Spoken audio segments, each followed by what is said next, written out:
25. Please join me in the Pledge of Allegiance.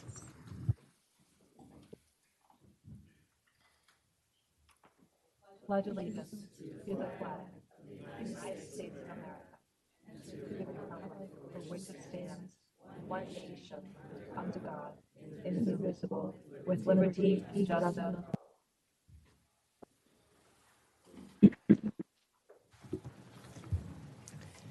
All right. Ms. Sarah Taylor, can you please share if there are any changes to the agenda? Madam Mayor and council members, there are no changes to this evening's agenda. Wonderful. Mr. Mihalik, we welcome the city manager's report. Mayor Ashton, members of City Council, good evening. Long meeting tonight, so again, I'll have an abbreviated report for you tonight. Hopefully the snow is gone. I'll just say that. We've been working really, really hard. The snow stuck around much longer than anybody expected. I just want to thank the team again for doing really good work at all of our facilities on the streets to keep everybody safe. We've also been spending a tremendous amount of time developing the recommended budget for this year. I'll just preview it and just say that revenues are in much better shape than we had anticipated, so that's good news for the budget. And we'll plan on getting that budget released to the council and the public in early March. And then lastly, I hope people can join everybody for the Lunar New Year celebration, which is this Saturday, February 1st from 3 p.m. to 5:30 p.m. at Rockville High School. That's all I have, Mayor. Thank you. Thank you, and thank you to your staff for all the work. I know we've gotten the snow that we've been missing for the past couple of years all at once. So welcome to Rockville.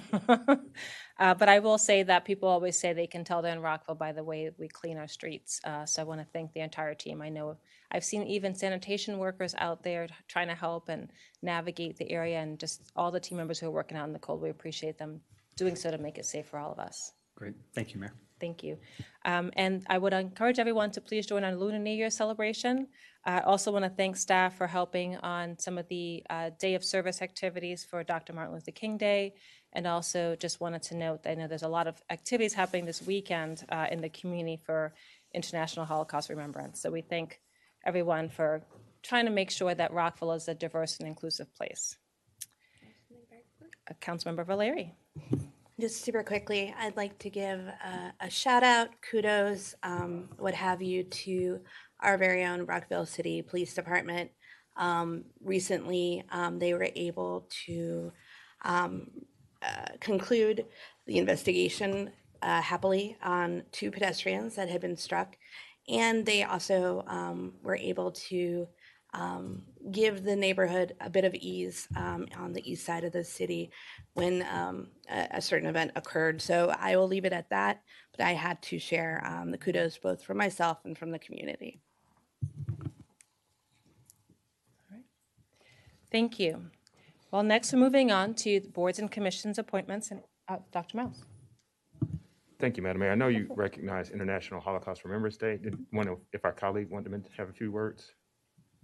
We talked about it earlier. Oh, yeah, we were coordinated. Okay, I didn't know if he was going to add something. Okay, my apologies. Thank you. And I did mention the community events around and thank you for. Sure. And the only thing I know, some people might not realize that I know Yom HaShoah, the remembrance of the Holocaust Memorial and those who lost, usually happens in April, but this one specifically was designated by the UN to remember those who were lost and what has occurred, and for us to remember and never have something like this happen again.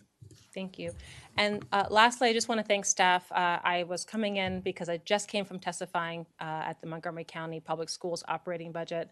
Our teachers are an important part of our community, and there's a whole slew of para-educators, maintenance staff, all those folks. They're going through a budgeting process to look at how they support operating, and Rockville stood up to advocate. So thank you to our staff, Linda Moran and others who helped to get feedback from our community so we can represent Rockville. Rockville has great volunteers, and we have some board and commission appointments and reappointments.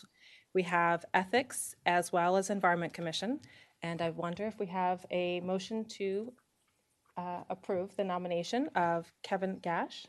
Dr. Miles. Thank you, Madam Mayor. I move that may I do both? Yes. I move that we approve the reappointment of Mr. Kevin Gash to serve a full 3-year term on the Ethics Commission, and for Dr. Deborah Landau as a new appointment on the Environmental Commission to serve a full 3-year term as well. Do we have a second? Okay. Councilmember Shaw seconds. All those in favor, please raise your hand and say aye. Aye. It is unanimous. Thank you. And I know our city clerk's office will work with the volunteer coordinating team to help make sure that everyone is brought up to speed and trained. Thank you. We'll now move to consent agenda 9. We have 9A, award of a contract in the form of purchase order to 72 Hour LLC National Auto Fleet Group of Wattonsville, California for the purchase of one Freightliner M2106 utility truck, as well as B, the award and authorization for the city manager to execute a contract responsive to IFB 1-25 for the construction of King Farmstead Electric Infrastructure Capital Improvements Program project. Dr. Miles.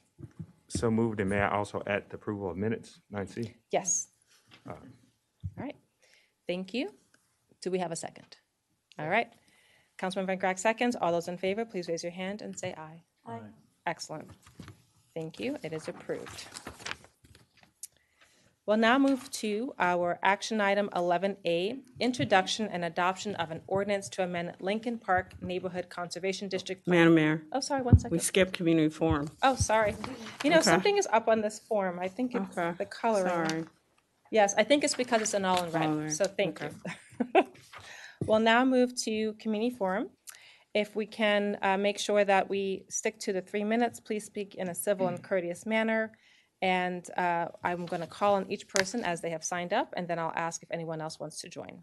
Natasha Hurwitz, welcome.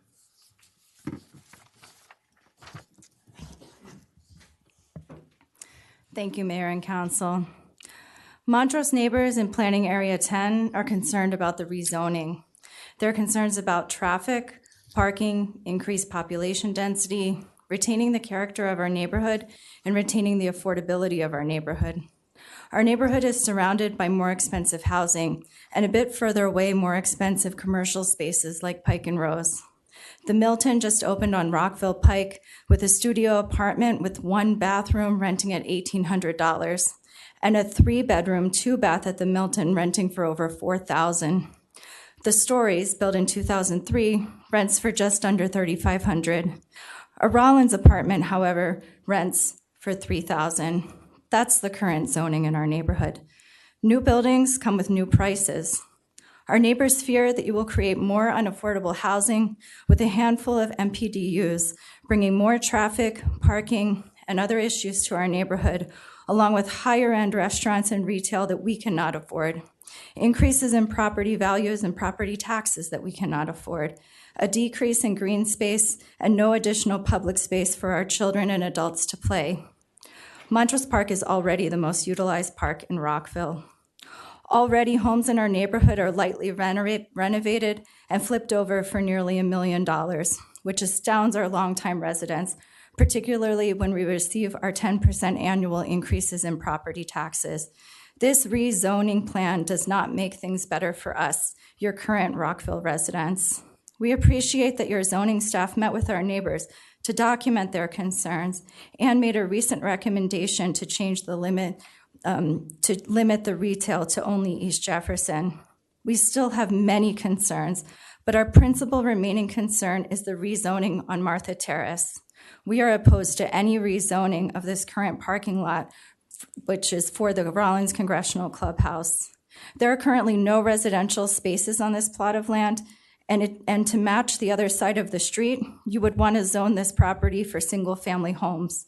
We would support single-family home rezoning, but not medium-density housing. As this street borders Rollins Congressional, there is already overflow parking from the apartments and the park visitors and the Congressional Clubhouse along this street. We have elderly neighbors who have children who are already worried about where an ambulance would park if their parents had an emergency, and have expressed intense concern about the medium-density housing in this part of the neighborhood. It would necessitate more traffic on Martha Terrace, too, in order to access the residences. We request that you reconsider all of the rezoning of this area, Planning Area 10, but particularly this property of Martha Terrace. The vast majority of our neighbors are opposed to all of the rezoning in Area 10. And I'm Natasha Hurwitz from Montrose Civic Association. Welcome, Jeffrey G. Gantz. Thank you. Thank you, Mayor and Council. Jeffrey Gans, also from the Montrose neighborhood, here to talk about the rezoning. I live at the corner of Evelyn Drive and Rollins Avenue, also known as, I call it the Speedway to Montrose Road. If you're not familiar with this street, and I'm sure all of you are, because I imagine at one time or another, you all have come down that street to bypass Montrose or Jefferson to get to Montrose Road, as everyone else does as well. Rollins Avenue is rated between East Jefferson and Evelyn as a Class 2 primary residential street, 5,000 cars a day. It leads to Evelyn, which is rated as a secondary residential, 2,000 cars a day. I assure you that Evelyn gets more than 2,000 cars a day. There's no enforcement of the stop sign at Evelyn and Rollins. I maybe see it once every 6 months. There's no enforcement of the no left turn lane from Montrose on to Evelyn. Sadly, members of our own neighborhood, I know, do that left turn. I don't. I go up, I do the turn, do what I need to do, but it's not enforced at all. I see it all the time. These rezoning does not take into account the makeup, the character of our neighborhood, the park, the pedestrians. We are a walkable neighborhood. We are a neighborhood where people walk all the time. There's no crosswalk at Evelyn and Rollins. There's so much that needs to be taken into account here. I wholly disagree with rezoning Martha Terrace property. The street is not in any way capable of carrying any more traffic than it does already without it posing a problem. On Evelyn Drive, if there were to be an issue with, heaven forbid, emergency personnel needed or fire trucks, they would be hard pressed to make it down that street with the way the traffic is and the narrow street as it is right now. Coming down that street, you've got to stop, let a car through, go around, another car through. It's ridiculous the way it is. Please reconsider the rezoning. It's not in our best interest. I understand tax base. I understand we need to have dollars. I understand best use of property. This is not the best use of our neighborhood property. Thank you. Thank you. Welcome, Rothy Stein. Thank you very much, Mayor and Council. It's Kathy Stein, and I'm a almost 30-year resident of the city of Rockville. I raised my daughter on Evelyn Drive, and I hope to raise grandchildren on Evelyn Drive. And I wholeheartedly echo the concerns that have been expressed by my colleagues here. Evelyn Drive traffic is a disaster. A child is going to get killed on that street if something is not done. And my understanding is that that occurred many years ago before I ever lived on the street. It is effectively a one-lane road, but people don't drive as if it's a one-lane road. Based on what my colleague said before, people are come barreling down there at all speeds, even in the middle of the snow, and it's extremely dangerous. And I can verify, I retired from the federal government after 34 years a year ago, so I sit on my front porch, and I haven't started counting the cars, but I can tell you that it is extremely dangerous. When I moved into the neighborhood so I could walk my daughter to Montrose Park, where she played with neighborhood children. It was affordable housing for a public servant. And I'm extremely concerned about what might happen on Martha Terrace, which is really just down the street from where I live. And I'm also concerned that we don't really need this increased density. I mean, you've got Pike and Rose. I mean, if you take a look at the neighborhood as a whole with the new Wegmans coming in, there's a lot of restaurants now. There's a lot of additional growth. But I haven't seen a speed camera on Evelyn Drive in months, and I drive that road every day. I haven't seen a police officer, and I value the Rockville police. They're our friends, and they help us, but I know they're short-staffed. I haven't seen a police officer policing the illegal lefts that come in off of Montrose Road. I mean, the thought was that Montrose Parkway would alleviate the problems on Montrose Road, but frankly, for those of us on Evelyn Drive and Martha Terrace and in that area, the problems are worse than ever. I bought my house for a little more than $200,000. The house next door sold for almost $900,000 2 years ago without being fixed up. People are being priced out of Rockville. Rockville's supposed to be a livable, walkable city for everyday Americans. I moved there because of its diversity and its character, and I urge you to seriously consider what the community has to say. Thank you very much. Thank you very much. Susan Zemsky, thank you very much. Hi, how are you? Welcome. Thank you for the opportunity for a few minutes to speak to you. I've been here many times. I've lived in my house for 40 years on Martha Terrace, and I have participated in many volunteer opportunities when the city reached out for public input, including the 2040 plan. I spent several hours with others in the city. This density is inappropriate for the location across the street from my house. The apartments across the street from my house limit the amount of parking. There is a gentleman that parks 2 of his cars in front of my house every single day because there isn't room for him in the current apartments. He's lovely. I was out of town last year when we had that little snow. He shoveled my walk. He's wonderful. I don't expect that building apartments across the street that I'll find another Felix or another person like that, nor will my neighbors. The density is inappropriate. I think that also with that density, if a developer comes to you and says, I'm going to put affordable housing units, you'll increase it. You'll give him an exception, he or she an exception. I think you need to consider the traffic, which has only increased, very difficult for emergency vehicles to get in and out of the neighborhood and on my street. And I would welcome any of you or all of you to take a walk with me in the neighborhood. I've done that with previous mayors. I'm very available and would be happy to do it. This is a problem for the neighborhood. The culture needs to be retained. We are circumvented by the county.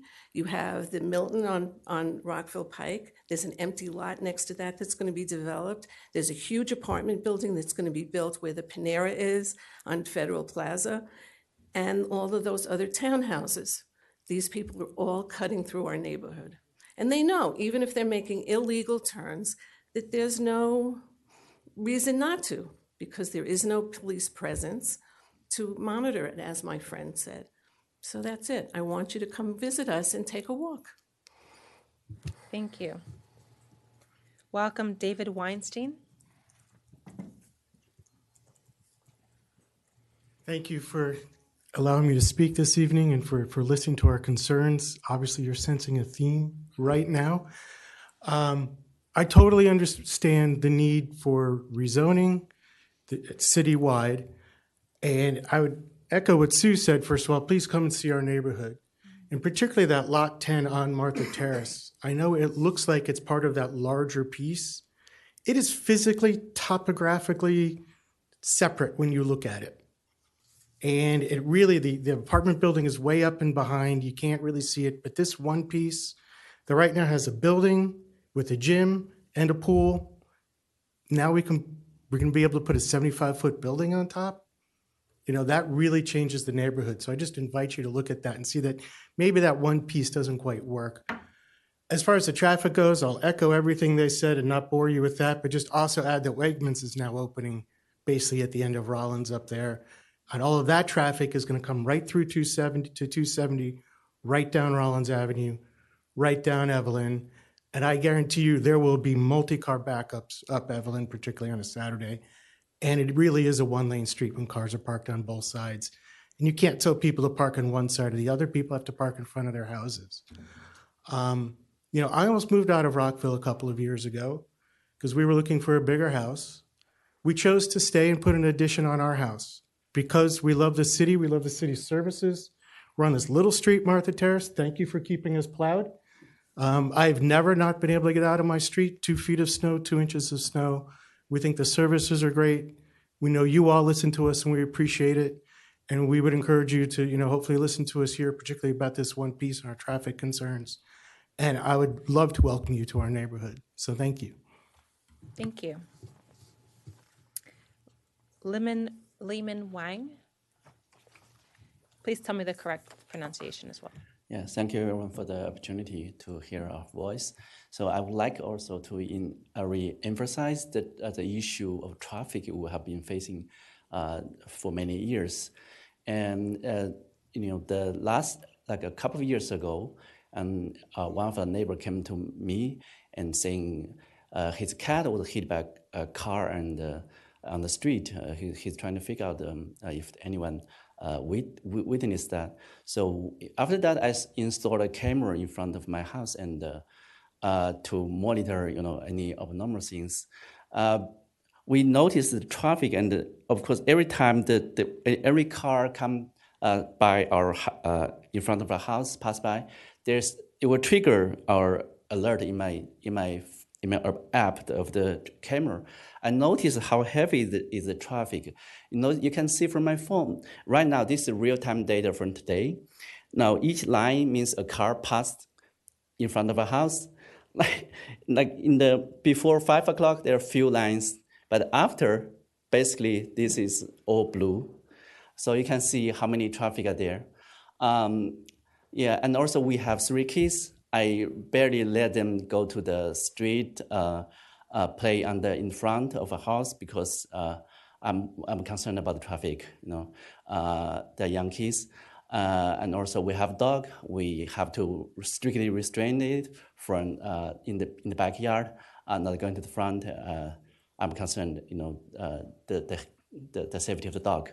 Yeah, so we love the community. We have been in the community for more than 10 years. So as everyone loves it, so we hope our community can stay safe. Yeah, the city, I think we need to address the safety issue, traffic issue before we think about how to rezoning or development the city to a modern city. Yeah, thank you. Thank you very much. Welcome, David Hurwitz. Hi, good evening. Thank you for letting me speak here. I'm going to relate one story and then I'm going to raise a question. Not too long ago, maybe a couple months ago, I was at Rollins Park, stopped for a pedestrian, and I would say somebody who was clearly in a hurry and likely cutting through our neighborhood went around me as the pedestrians were directly in front of my car. So when I heard someone say, we're waiting for an accident to happen, I think this is a kind of scenario where people in a hurry cutting through our neighborhoods seem very problematic to us. Okay, I'm going to echo all the other people here who've talked about the concerns of increased density in our neighborhood. And this came up when the representatives, I think from the city, came to our town center and spoke to us. And there was an issue that was raised multiple times, which I don't feel like I ever got an adequate question to, which is that some of the houses, some of the neighborhood is zoned for a certain number of residential units, but then there's another kind of zoning for the apartments where they zone it for the number of floors and not the number of units. And so we haven't been able to get an answer to the question of what sort of increased density are we talking about for our neighborhood? And so let's say that the number is 1.1 times the density of our current density, then I think probably a lot of us could live with that. But if you're going to tell us that it's going to be 2 times as dense or 3 times as dense, I think we'll get even more objection than we're getting today. And we haven't been able to get any kind of estimate of what is the increased density going to be? How many more people are going to be living in our neighborhood than currently are living in our neighborhood? So I don't know if those numbers exist and we're not getting them, or it's just not knowable, or what's going on. But anyway, that's it for me. Thank you, and that's it. Thank you, everyone, for testifying. That's the list of folks who have signed up in advance. Is there anyone else who would like to speak? All right, thank you. I know we were taking lots of notes on the feedback we received. I also know the city manager, in terms of some of the pedestrian safety, is also taking notes to be able to follow up. So thank you, everyone, for testifying. So we have two items under 11A. The first is the introduction and adoption of an ordinance to amend Lincoln Park Neighborhood Conservation District Plan, and then we'll move to the zoning text application. So first, let's begin with 11A, introduction and adoption of an ordinance to amend the Lincoln Park Neighborhood Conservation District Plan as an amendment to the Rockville 2040 Comprehensive Plan. Welcome, Christopher Davis.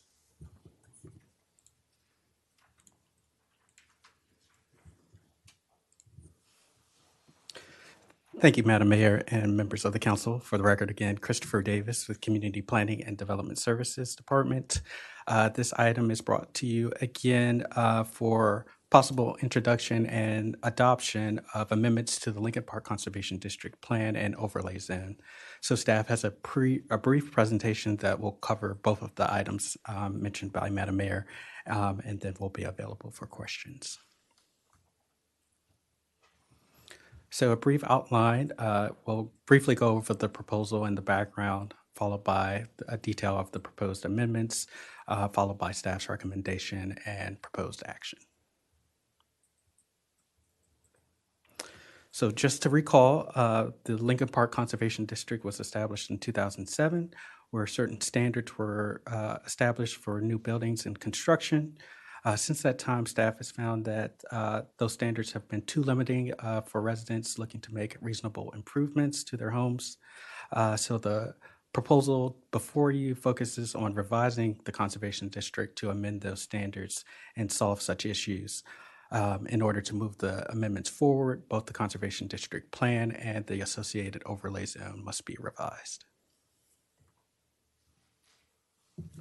So here are the proposed amendments, starting with the standard for new construction. As indicated at your last work session, the amendments really focus on amending the building footprint and building height for homes in the neighborhood, as well as certain standards will be removed to remove redundant rules, vague guidelines, and unnecessary standards. In addition, there will be a maximum building footprint carried forward for additions to existing one-story homes, as well as a new provision for future amendments to standards. Should any new or future amendments be needed, it would streamline the process without the need to revise or amend the comprehensive plan. In addition, there is an alternative compliance provision included for the district which will allow flexibility for residents to propose alternatives if meeting certain criteria. This process would be an administrative review and decision by the Chief of Zoning. In addition, staff would provide information on such applications to the Neighborhood Civic Association to keep the neighborhood up to date on applications. So with that, the actions needed for tonight's amendments include first, the adoption of a Conservation District Plan amendment through an ordinance. And then the second item is for adoption of an ordinance to revise the Conservation District zone. And with that, here's staff's first recommendation dealing with the ordinance concerning the Conservation District Plan.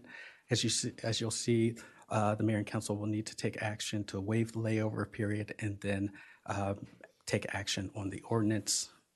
And then we have the second staff recommendation for the ordinance concerning the overlay district zone. And with that, that concludes staff's presentation. Thank you. I just wanted to offer some background. We had a meeting on this together as a body. We've also gone out and done some walking tours, and we tried to focus on the particular areas that people wanted to see change the most and not adding a bunch of additional limitations on the community. So the focus is on what we heard and what you heard as the most concerning, which was lot size, height, and I really appreciate you also added in the alternative compliance piece in here. So I just want to see if my colleagues have any questions before we get started.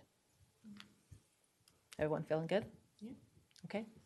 Councilman Van Grack. Just one question, because I know that this is, all of us have been out in the community asking, and there might need to be amendments, and I know you've noted that. Can you just explain the process of, we're allowing future amendments without requiring the comprehensive plan amendment? To what mechanism are we doing that to bypass what we would need to do through the comprehensive plan? And I just want to, clarify that so the community knows and understands how we can make amendments if need be. Right. Thank you for that question, council member. So the conservation district is a bit complex because it includes both a planning element and planning document and associated standards in the zoning ordinance. So it's kind of a dual mandate that you have to follow. So the provision that we're proposing now kind of decouples that, understanding that we have a plan in place with the intent of what the district is for, and moving forward, if there are any amendments needed to the standards, you wouldn't have to go through the full planning process of amending the plan, giving background on why it's needed, understanding that future amendments may be needed for certain standards, but the overall intent of the plan remains. So we don't need to amend the planning document, just the zoning ordinance with any new changes. And so therefore, if the community feels for whatever we're doing here that we need to adjust it, it's something that could be brought before us and staff to potentially make amendments without going through the whole process. Correct. And just to clarify, even with the future amendments to the overlay zone, there will be a public process, a hearing, an opportunity for the public to have input. So that would not always be included. Great. Thank you. Thank you. So we started this process years and years ago, before some of us were elected, and there was a conservation district created, and then there were lessons learned after that.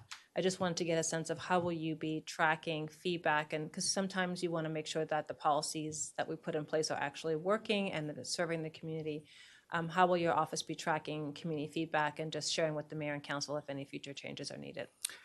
Well, the staff has certainly learned a lot from this process. I think one of the great things is we've established great relationships with community members, especially with the Civic Association and our other community leaders.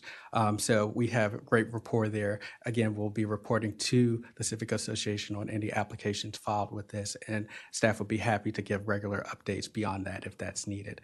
We also have a newer permitting system that can track these applications, I think, in a much more prudent way than we've done in the past as well. So you have a system that will track feedback in a central repository in addition to the permitting system? Well, we have a system for the permitting of the feedback, but as staff can take that in if there are any concerns. I think one of the things we can do is to continue to keep the Engage Rockville page active if that's something that the mayor and council would like to see. To allow that feedback specifically on these guidelines, on these new standards, I think or revised standards. Having an opportunity for people to say, okay, it's passed, is it working, is a good idea. So I'll just say that and see if my colleagues agree. Okay, all right. There were two questions I sent in. One is, I know that there was something about exempting institutions. Some of the faith-based institutions and other institutions actually own single-family homes. So can you just describe, when you're exempting the institution, the single-family home that they own would still fall under this piece, right? Correct. And that's just really making a distinction between use of the property and ownership. So even if a church owns a single-family home, if it's to be used as a residence, it would still need to follow the district standards. Excellent. Thank you. Any other questions? So we need someone to introduce.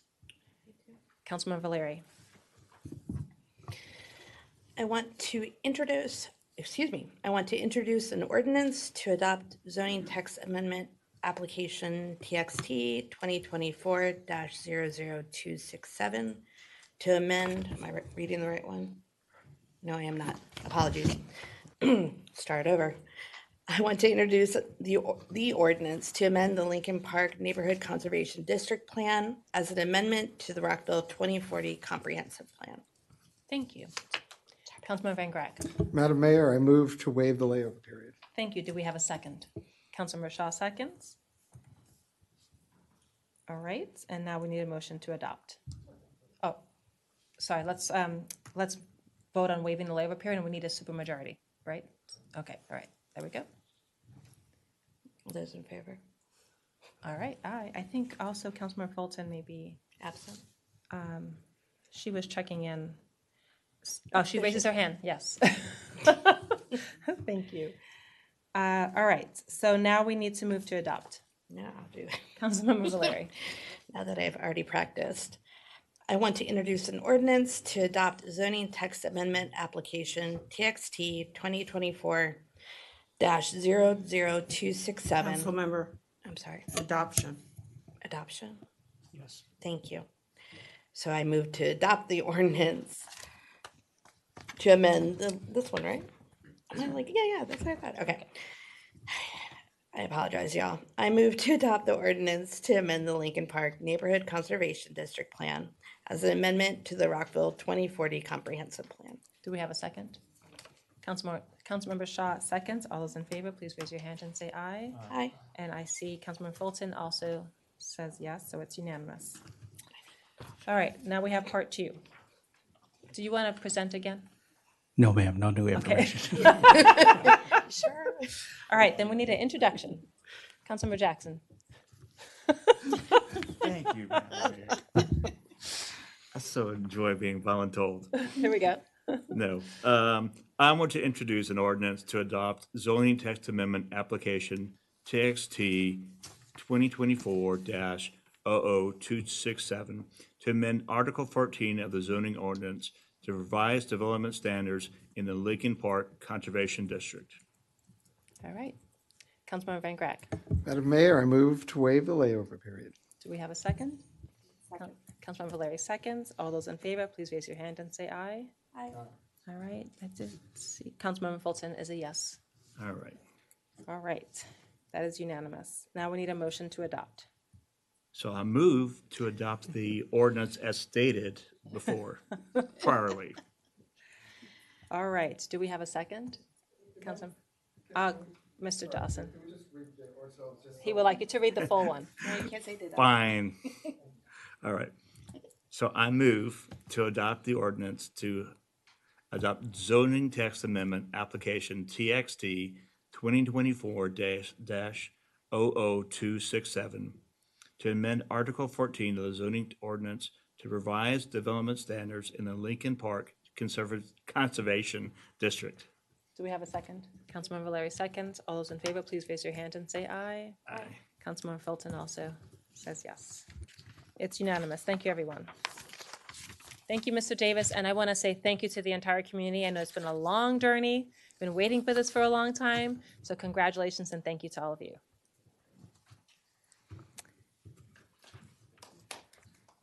Oh, go, you can clap, it's all right. Introduction and possible adoption of an ordinance to approve the Town Center Plan as an amendment to the adopted 2021 Comprehensive Plan for the City of Rockville pursuant to Section 3-101 of the Land Use Article of the Annotated Code of Maryland. And welcome back, Katie Gerbis. Good evening, Madam Mayor, members of the council. We have just a couple of slides here today. I know we've talked about this at quite length over the last 2 months. So we'll just give a quick update for those who might be tuning in for the first time before we'll turn it over to you all. So as I mentioned, a couple just super quick slides here. The first is our project timeline. You've seen this before. We have one new addition to this timeline since the last time we met, which is noting that here on January the 13th, this body did elect to exercise its right to a 60-day extension per the Maryland Land Use Article. That moves our deadline to make a decision on this plan out to March the 17th. So that happened last meeting 2 weeks ago, and we're here today to consider adoption of this plan. At the January 13th meeting, the biggest thing that we did was move to extend that timeline for review that we just talked about.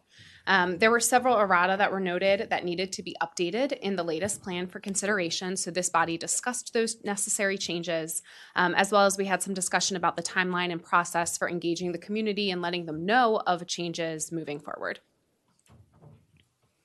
So what are those changes? This is pulled from your staff report, so none of these bullet points should be new to you. On page 17, we updated our section talking about the planning process to reflect the second public hearing date that took place on December the 9th. We've also updated that to reflect the 60-day extension that you all voted for at your last meeting. On page 43, this is one of the areas where we had a mistake that needed to be corrected, identified at the January 13th meeting. So we revised those bonus heights. They're currently listed. So it is 100 feet of bonus height if you are in the MD 355 corridor or core character areas, and 50 feet in the edge character areas. Action 2.1.1, this is the language that talks about off-street parking requirements. We tweaked this language a little bit per direction from the body on the 13th. Table 12, which is in the adequate public facilities chapter, we've updated to include statistics and information for Twin Brook and Ritchie Park Elementary Schools. We've made updates to the implementation matrix to reflect the changes we've made to actions 1.1.2 and 2.1.1 that were just on our last slide. And then we made a few clerical edits throughout the document as well. As far as public notification is concerned, most of this took place on January the 16th. We did an update to our Engage Rockville page. As you know, this has kind of been the repository for everything, all community engagement for this plan. So on January 16th, we updated with a summary of the January 13th meeting, letting folks know what was discussed, what decisions were made that meeting. We uploaded the latest draft plan for consideration. That's the same draft that's in your packet here as attachment 1 this evening.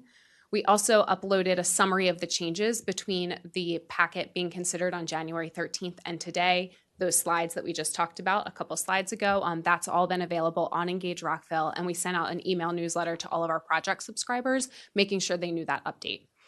Additionally, the brief book for tonight's meeting was published on January 17th, so all of those materials were in this brief book. We did update the attachment 4 in the brief book for today, which is that digest of public testimony.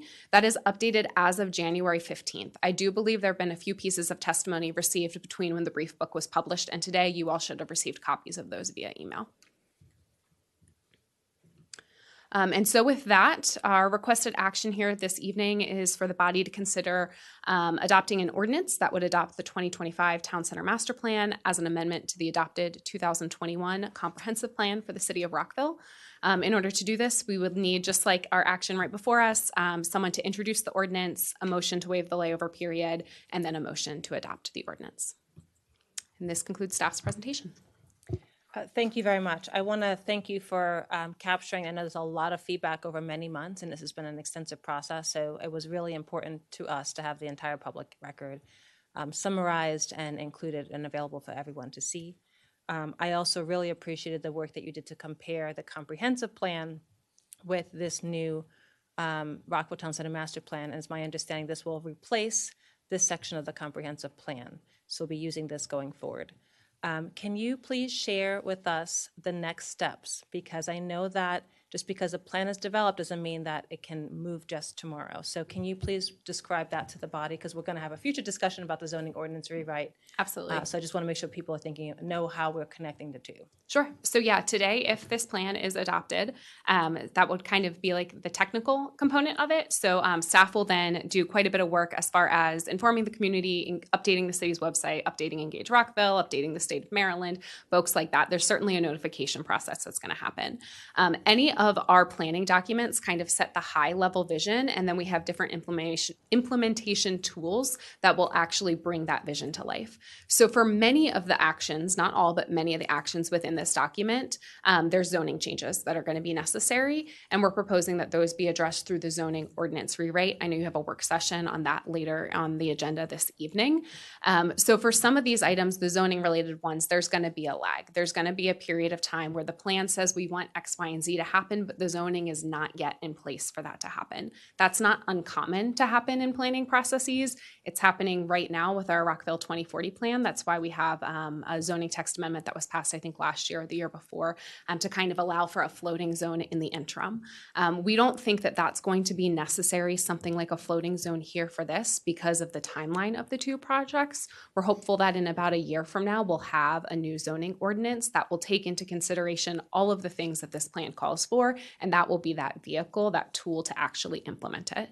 We have other actions within the plan that have nothing to do with zoning that will be start putting into our staff work plans. Some of those are going to be like CIP items, things that needs to be budgeted for. So we'll kind of flow those through per the implementation matrix where we've identified timeframes and lead responsibility and things like that. Where there are items in there that are like studies or research that needs to be done, coordination with other bodies, those are things that staff can begin pretty immediately. Thank you. And to clarify, the existing floating zone will not apply to this. That is correct. However, you are going to work very hard to get the zoning ordinance rewrite done. Absolutely. And you're saying within a year? I think that's our goal. Our goal is to come back in the spring. Yeah. I'm watching Mr. Mihalik. That is the goal. And I can certainly speak that our team will be shifting our focus once this town center plan is done to supporting the zoning team on that effort. We're going to have all hands on deck to make it happen. Thank you, Mr. Van Grack, Councilman Van Grack. So following up on that issue, because we all know how things can happen. I know you're saying a year.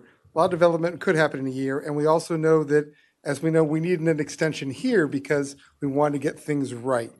What could be done in the interim now to apply the floating zone map amendment either as drafted or something to amend it to apply what we're doing here to someone who wanted to utilize the same type of method that the prior body put together for the floating zone map amendment?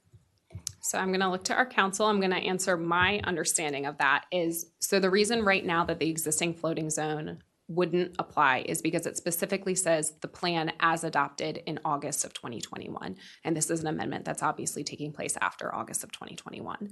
My guess, not being the land use attorney in the room right now, is that we would need to amend that text amendment or have a similar text amendment amended that would reference a later date to the comp plan. So if we took the floating zone map amendment, the prior mayor and council very well and very educatedly put together, we could amend that to apply what we're doing here through a text amendment to that zoning. Is that your understanding? And I guess from the city attorney's office, could you confirm whether that could be done in the process that we need to implement to go forward in that intervening time that we are having our work sessions and developing the zoning ordinance rewrite?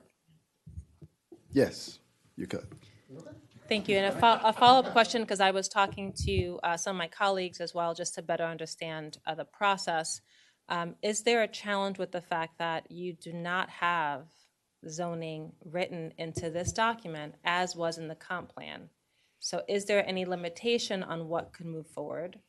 So I wouldn't say that we don't have zoning in this document. We describe what we want to have accomplished. We don't identify the specific zone that will do that. We don't say this is currently zone A and we want it to become zone B, but we very much describe the type of development that we want to be, which would be consistent with a zone.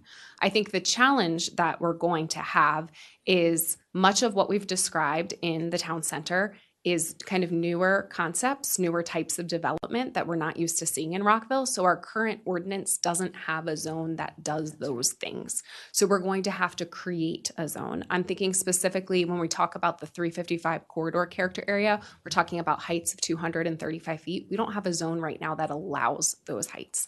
So that's where it's going to be more complicated. It's not as simple as just applying zone B instead of zone A. We're going to have to create a new zone.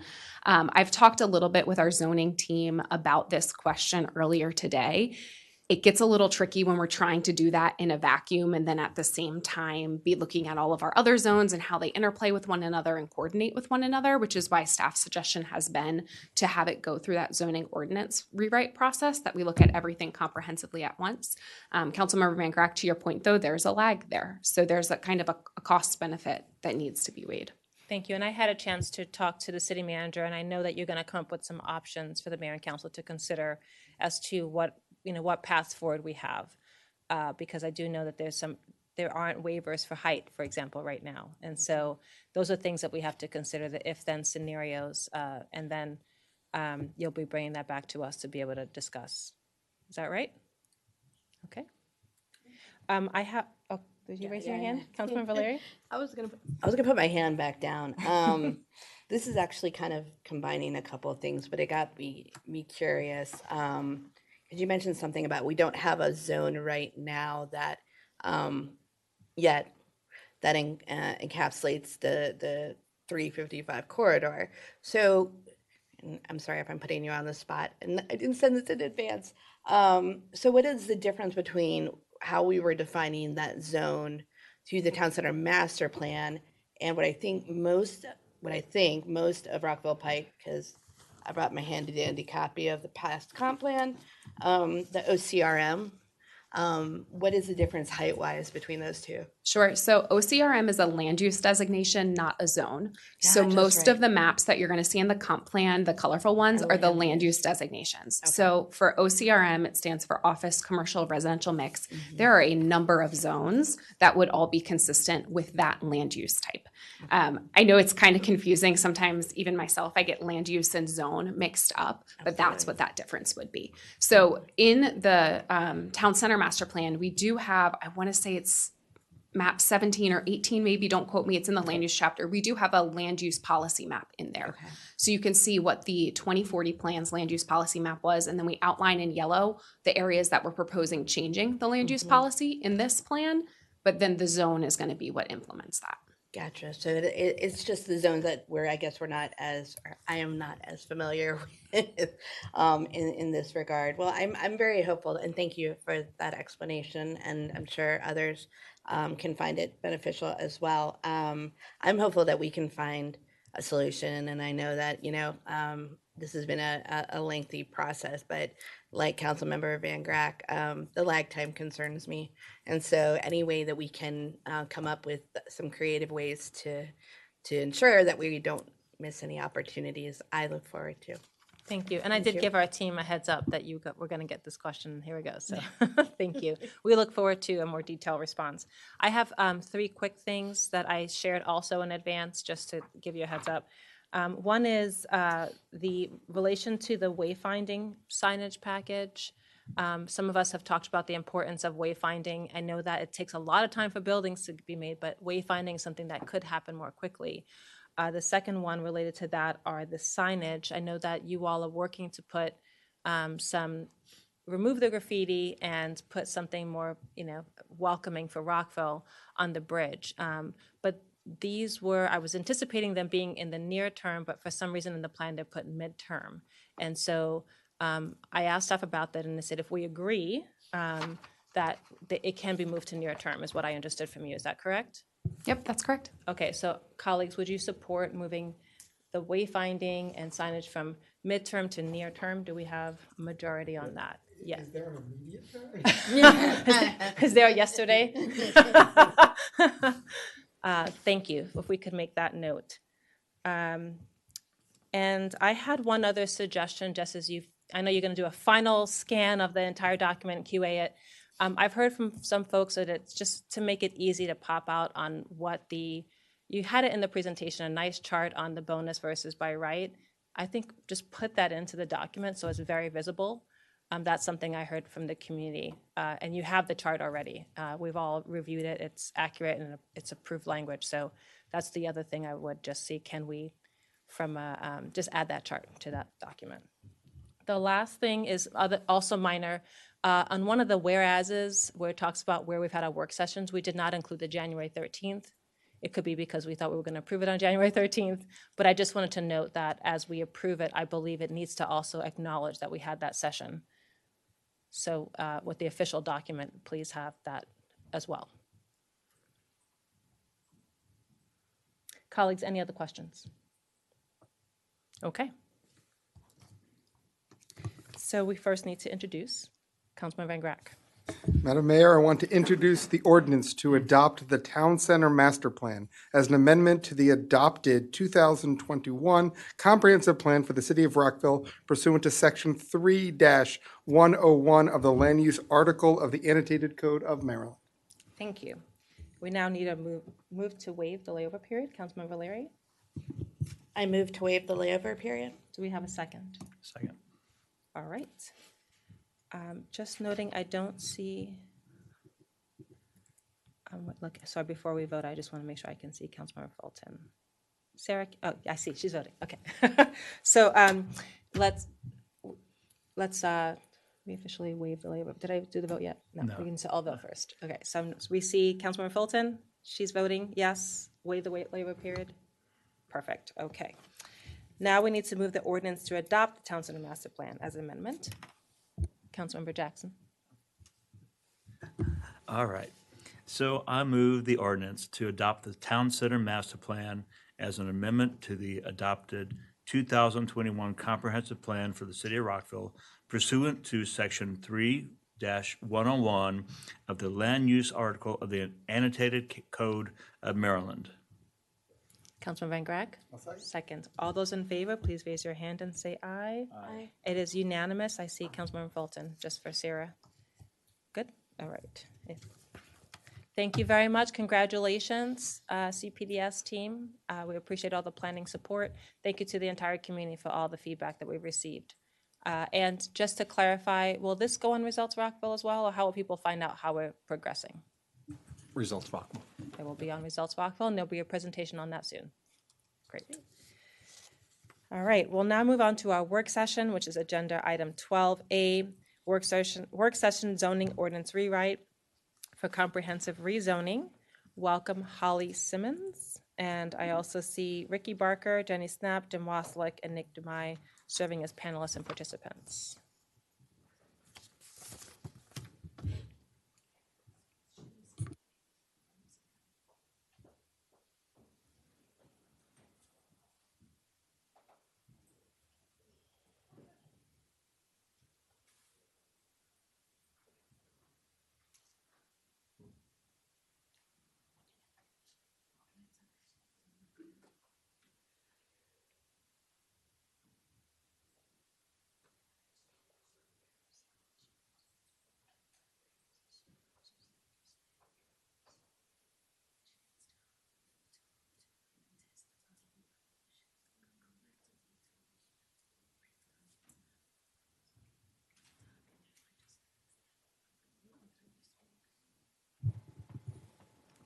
So you all okay to start, or do you need a break? Yeah. Okay, all right.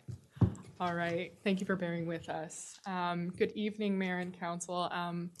For the record, I'm Holly Simmons, Deputy Zoning Manager with CPDS, and we are here before you to discuss the ongoing zoning ordinance rewrite project and the comprehensive map amendment. So you can tell from the title that this is a two-pronged effort, updating the language and the text of the zoning ordinance, that's the zoning ordinance rewrite, and then comprehensively amending the city's zoning map. So that's our comprehensive map amendment.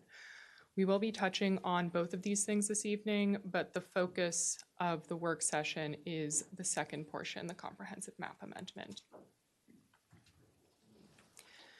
So we will be, as I said, giving a bit of project background, focusing on the comprehensive map amendment, specifically the zones, our existing zones and recommended zones that are addressed within the comprehensive plan, going into detail on our proposed rezonings, and then providing a high-level background on the engagement that we've done to date and things that we've heard. So we would like to go through the whole presentation, and then we'll circle back to the proposed rezonings and go through them one by one to really hear Mayor and Council's feedback. Throughout this presentation, and particularly focusing on the later portions, we would like you to keep in mind the question, do you support the proposed zoning designations that you see before you this evening? So as I said, this project really is taking a comprehensive look at two separate but interrelated things. Our zoning ordinance, which is the language, the text, the regulations relating to land use development and development within the city, and then our comprehensive map amendment. So at a high level, we thought it'd be useful to go over why are we doing this project at all and why are we doing it now? You may all be aware that the last time we updated our zoning ordinance was in 2009. That was following the last comprehensive planning process. And in the past 15 years, there has been a lot of change within the city and the region, a lot of growth, a lot of development. And there have been changes in best practices and priorities when it comes to planning as well. And significantly, as you're aware, the adoption of the Rockville 2040 Comprehensive Plan happened in that 15-year time period. So to understand the project that we're undertaking right now, it is really important to go into a little bit of detail on the comprehensive plan and the relationship of the comprehensive plan to our zoning ordinance and zoning map. So if you look at the slide in front of you, we're really going to focus on the left portion of the slide, focus on the right portion, and then talk a bit about the relationship between the two. So on the left-hand side of the screen, you'll see the cover of our comprehensive plan. The comp plan was adopted in 2021, and it really takes a 20-year look at the city. What do we want for the city across a number of different elements, including chapters on land use, as well as transportation, housing, economic development, all things that pertain to zoning within the city. There was an extensive engagement process that occurred with the comprehensive plan, and it establishes that 20-year vision for the city, hence the name, the Rockville 2040 Plan, about 20 years from the time of adoption. So many of the recommendations within the comprehensive plan have implications for zoning, for private development, and you can see below that comprehensive plan cover image a map that is the land use policy map, and that is taken from the comprehensive plan. That map really establishes visually those goals, or the goals related to land use. It shows you locations throughout the city where different land uses are desired and appropriate and planned for. We at the City of Rockville call it a land use policy map. Other communities may call it a future land use map because it's planning for the future of land use as opposed to reflecting what our existing land use is. So some examples that you can see are, does my cursor show up? Oh, it's pretty small, but if you see right here, there's a light purple color, and that is a planned land use of industrial. The lighter yellow you see, that's residential detached, and each one of those colors corresponds to a different land use. On the right side of your screen, you'll see an image that's really intended to represent the ongoing effort that we have right now of rewriting the zoning ordinance. So you can understand our zoning ordinance as kind of a big book of regulations that pertain to land use and private development in the city. There are things included in there related to what can be located, what types of land uses can be located on which properties throughout the city, information related to how large structures can be, what types of setbacks they need to have, height restrictions. It also deals with other site development requirements related to parking, accessory structures, public use space requirements, and signage along with many other elements. And then it outlines the various development processes that a private development may need to go through. So what is the process, who is the approving body, et cetera. All of that is included in our zoning ordinance.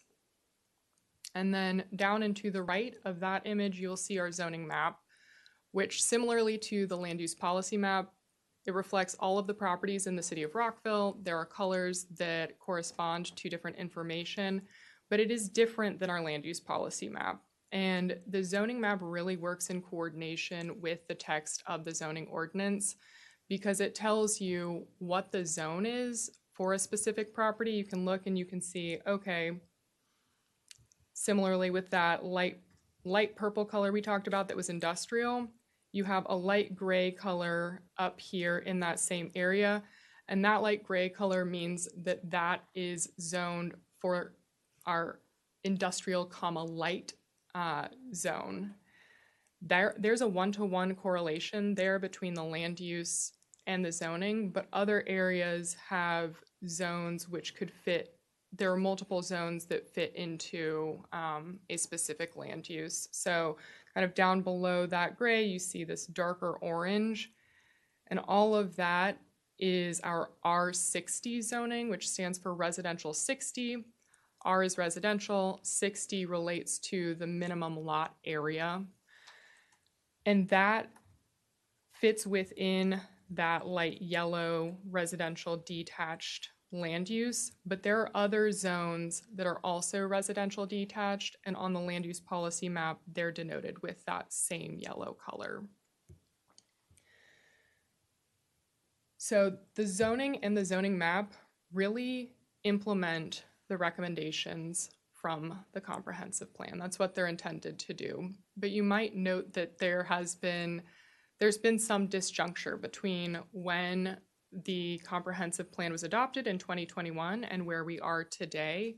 And that's why we're going back and comprehensively looking at the regulations within the zoning ordinance, as well as what is shown on the zoning map, to ensure that what we have now, instead of implementing the 2000, when was the comprehensive plan? 2005 comprehensive plan? 2002. 2002. Instead of the last time we really did this comprehensive overview of both of these materials being based on that 2002 comprehensive plan, it will now be based on the 2021 comprehensive plan.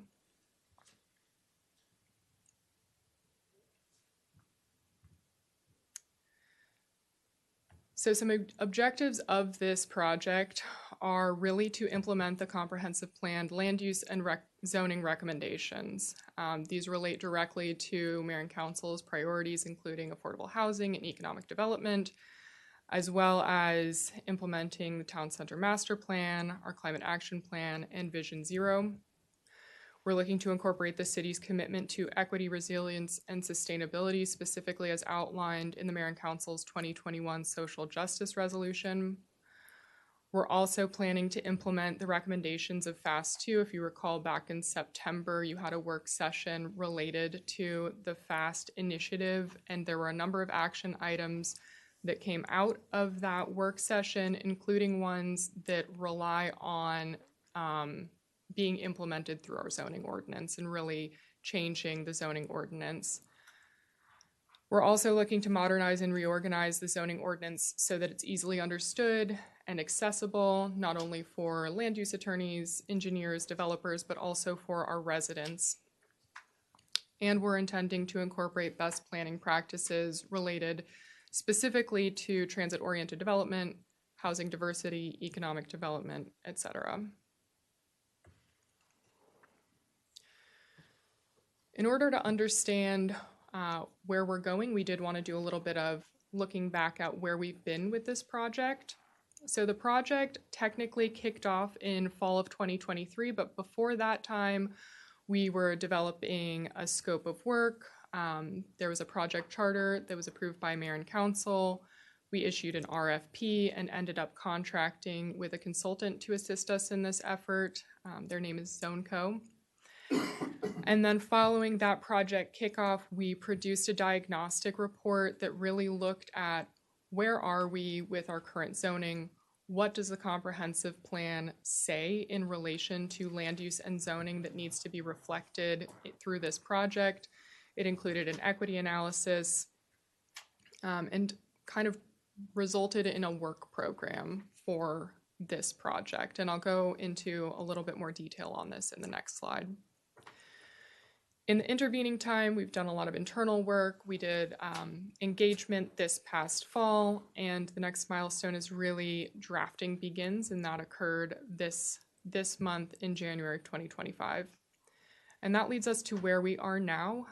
We are having this work session specifically on the comprehensive map amendment. And then next month, we'll come back to you with a more process-focused work session. Ultimately, in December of 2025, intending to have a draft of the zoning map and a draft of the zoning ordinance that can be released for public review. So we will be having additional work sessions as well. And that tees us up for adoption in 2026.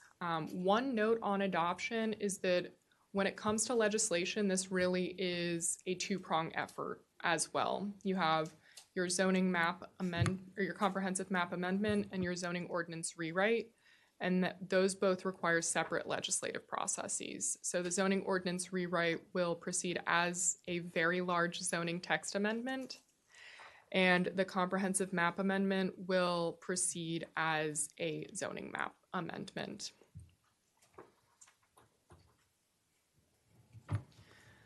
So final slide, I believe, before we really get into the meat and potatoes of the comprehensive map amendment. You all will have seen this information previously in a memo that you received, but to go over some information related to what came out of that zoning diagnostic report, we had 3 high-level recommendations. One is to increase the organization, clarity, and consistency of the zoning ordinance.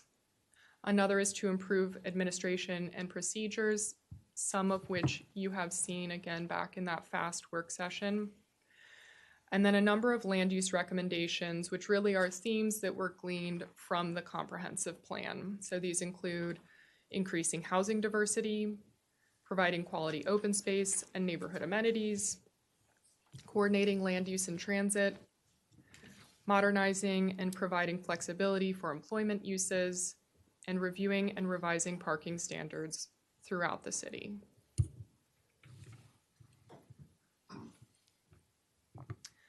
So moving forward from where we've been to where we're going and focusing in on the comprehensive map amendment.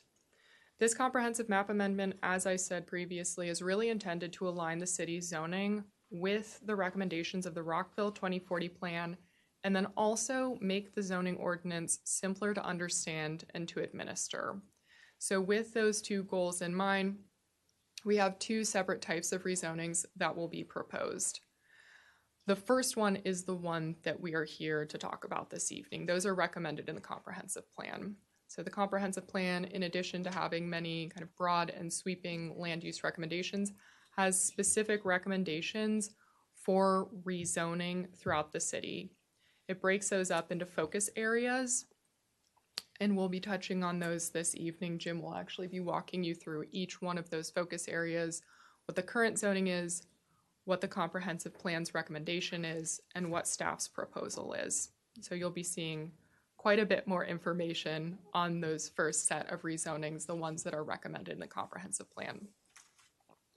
The second set we are not touching on this evening, but we will touch on them later. You will see them again. Those are the ones that are resulting from recommended consolidation of zones.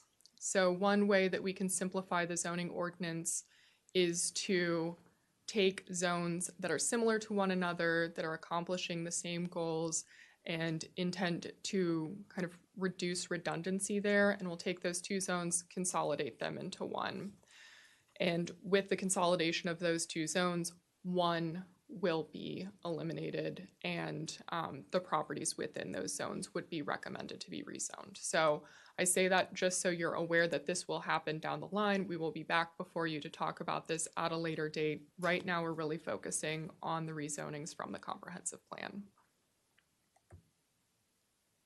So in order to understand all of the comprehensive plan's recommended rezonings, we do need to give a bit of information related to new zones that the comprehensive plan recommends. We'll also be relying quite a bit on the existing zones, because there are recommendations within the comprehensive plan to recommend from an existing zone to a different existing zone. But the comprehensive plan also recommended that 3 new zones be created. One of those, I will note, has already been created subsequent to the adoption of the comprehensive plan, but before today, and I'll go over that one in just a moment. We're really focusing on the 2 new zones that the comprehensive plan recommends, but that haven't been adopted and implemented yet. One is a zone that would allow for residential and office only.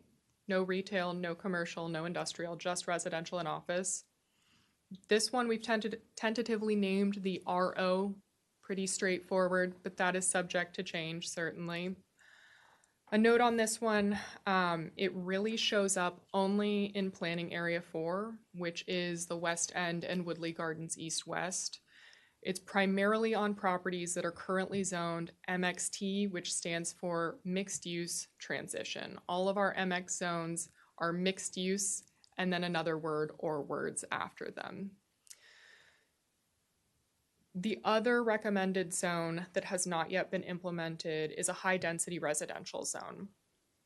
This zone is recommended in Planning Area 10, which is Montrose and North Farm, and it's recommended on properties that are currently zoned RMD 25 and R75. So the RMD is residential medium density 25.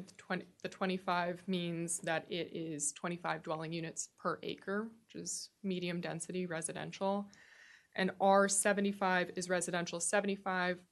So that's residential, and then 75 means that the lot area or the minimum lot area is 7,500 square feet.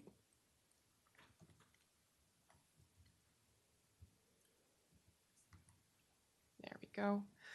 So the one zone that the comprehensive plan recommended creating, which has already been created, is our missing middle housing zone, and this is called the RMD infill or residential medium density infill.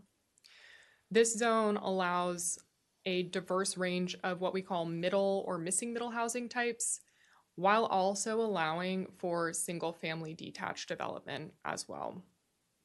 So as I noted, this was envisioned in the comprehensive plan, subsequently adopted through the Stone Street Master Plan, and it's proposed to be expanded with the comprehensive map amendment. And that expansion would occur primarily on properties which are currently zoned single unit residential, most of which are R60. To give you a little bit of a better idea of what we're talking about when we talk about missing middle housing, it's called middle housing because it fits in that range between our single family detached or single dwelling, single unit detached, and more medium or high rise residential. You can see here what we're talking about with our RMD infill zone really is more in this area of this image. We're talking about duplexes, whether they're side by side or stacked one on top of the other. We're talking about triplexes and quadplexes, maybe fiveplexes and sixplexes. So very small apartments, which generally are house scale and fit in with the existing neighborhood. It's called missing because we really haven't seen that much of this development in the last 50, 60, 70 years. It used to be a staple of communities, and it really stopped being developed as frequently as it used to be. So what you can see here in the upper left of this image, you see a stacked duplex with one unit on the bottom, one unit on the top. In the upper middle is a courtyard complex where you have many small houses that are owned with condo ownership, so you own the unit, but the land is in common. On the upper right, we have a quadplex, so 2 units side by side with 2 units above them. Lower left is a side-by-side duplex. You can see the 2 sidewalks leading up to the stairs for either unit. A 5-plex apartment in a historic building in the center bottom. And then on the bottom right, we have a 4-plex. So these can really increase walkability, support transit, and support nearby businesses by adding just a little bit more density to existing neighborhoods. The final slide before I hand this over to Jim. Can we take a quick pause before you make the final transition? Yeah. Because I think we may have questions on the process and timeline before Sure. we dig into the maps. Is that all right? I know that you have to finish this slide, correct? If you'd like to ask questions on process and timeline, I think that's fine, and then I can tee it up for Jim. Okay, sounds great. Yeah. One thing I wanted to note is on the timeline itself, if we go back to that slide. Yes.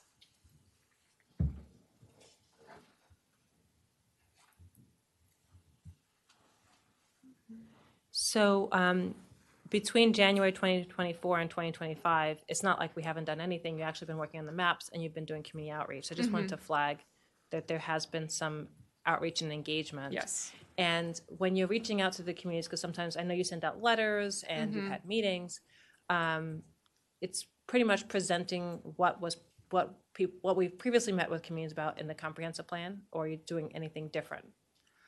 We've done a couple of things. The large focus with the comprehensive map amendment has been to present what was the recommendations from the comprehensive plan, really go over process and where we're going, and also to hear feedback from residents. We also did a few workshops in October, I think it was, where we focused on the zoning map or the zoning ordinance rewrite and made reference to the comprehensive map amendment, but did not focus as much on that. We do have 3 slides at the end of the presentation related specifically to engagement. So if you'd like to see those at this point in time, I'm happy to go over them. I can hold. That's Okay. great. I just wanted to, so, and that answers my second question then. I know we just had an Engage Rockville session. I know that this will have its own engagement kind of mini plan. This currently does have an Engage Rockville web page, and it also will be, you'll be able to track it on Results Rockville as well. Excellent. Thank you. Councilman Van Graag. So a process question as well, going back to not only this slide, the slide you had before, because we just passed the town center master plan, that's not included here. Correct. But going to what I know the mayor mentioned and Councilman Valeri mentioned, and I mentioned with regard to the timeline here and how we're going to implement, we have currently on our calendar this, which is currently dealing with the rezoning. We then only have on February 24th, the development process. We don't even have something scheduled for the rezoning part of town center, which might even be more complex than what we're dealing with here. So I'm trying to look about where we're looking, and maybe this is to the city manager or staff, where we're looking to put that in, how that addresses the timeline, considering now we've really got 3 dedicated, serious work sessions just to get the flavor in the straw poll, as opposed to what I think was initially contemplated, which was just a rezoning work session and development process work session. So we will bring back the land use designations that would implement the town center master plan, which you obviously adopted a little while ago, as a separate discussion. It won't extend the timeline. We're still going to try to get you the draft to the best of our ability by the end of the year, including the text amendment and the maps. We'll just have to find a way to just fit it in the 6-month, candidly. Perfect. That was a question I had, and I appreciate it. So that we'll get that on 6 months so people can see, because I know people really want to weigh in on that. That's correct. Or at least we'll add it to one of the existing work sessions. We'll make sure it's clear so people can see that. Okay, and all this will be added to Engage Rockville, and as we move through the process, people can see what's the latest piece that's been done. Correct. Okay, and then on the timeline, it says 2026 this is completed. We're working to not be the end of 2026, but spring 2026. So right? a draft text, full text and zoning map by December of this current year. And then adopted by spring of 2026. Correct. Okay. And there's a planning commission process as well. I just want to make sure that we can, just for the listening public, because they want to know when they have opportunities in addition to the community meetings to provide public feedback. It's within that process. Yeah. So I will just say, folks, look at Engage Rockville. There'll be a more detailed timeline than what we see here so that people can see when those will be scheduled. And then we'll also need to fit an additional work session. In terms of FAST, we had a really nice work session on that. Is it possible to see what your key takeaways from our meeting are, just to make sure there's alignment? Because I know that's going into the draft. So we'll unpack all that next month. Okay. And will it also cover the expedited permit discussion or not? Expedited permit really isn't part of the zoning ordinance update, but we have a plan for that to implement that very soon. Okay, and we'll get a meeting on that, or an update somehow. An update, not a meeting. Okay. Okay. Councilmember Valeri. Thank you for the clarification on the timeline, and thank you to my colleagues as well. If you're picking up on any sort of let's get this done. I think the town center master plan is a great example of why, when I saw 2026 on here, it's like, oh, so that's that much more time where we might be in this kind of weird gray zone. I heard Mr. City Manager, you say the draft by the end of this year. What, given the Planning Commission parameters, what is the goal adoption? Are we still saying like early spring? Are we saying, how can we do our part to get this moving along so that things can move along? Clarity in the work sessions, for sure. Okay. Asking good, hard questions, giving us plenty of time to do the research. If you guys know you need questions answered during the work session, hearing about them in advance will allow it to get ready. So that's really what'll do it more than anything else. It's a fair question. I appreciate it. Thank you. Any other process questions? And then we're going to go to the maps. Councilmember Shaw. I also want to echo my thanks to staff. I did have a question. You talked about an equity analysis, and maybe we will hear more about this, but I'm very interested in the methodology, particularly around those that are on the brink of displacement, low to moderate income renters that have less housing stability. But I do want to just hear more. I don't know if that's now or at a later date. Sure, I could speak to that just briefly. I will say that the equity analysis did not, it looked more at the text of the zoning ordinance. It wasn't going back and looking at the recommendations from the comprehensive plan related to rezoning and saying, this is equitable, this is not equitable. It really was looking at our existing regulations as pertains to private development and the zoning regulations themselves, and assessing whether those are equitable or not. And we can certainly share with you that portion of the zoning diagnostic report. I will say it's also available on our Engage Rockville page today if you're really curious at the moment. But we can also certainly share that directly. Thank you. And the last process question I have, and then I don't know if you have any. Okay, one more after me. Just as part of the equity piece, I know we've heard some community members who have concerns about unintended consequences like gentrification. So that's something I think as a city we need to know, is that it happens, and how can we address it and support our communities. Councilmember Jackson. Yes, thank you, Mayor. And first, let me say this is a lot of work, and thank you for the staff for putting it all together and for engaging with the community and sort of synthesizing their ideas and their feedback in this plan. I guess twofold. Going forward, did you collect the feedback and the comments that you got from the associations and the focus groups, and can you share that with us and with the public at large? So we do have general themes, which I'll share at the end of this presentation. Generally, when we went out to communities, we were not taking direct notes on every single thing said. And I would say that's generally because in some of the instances we were.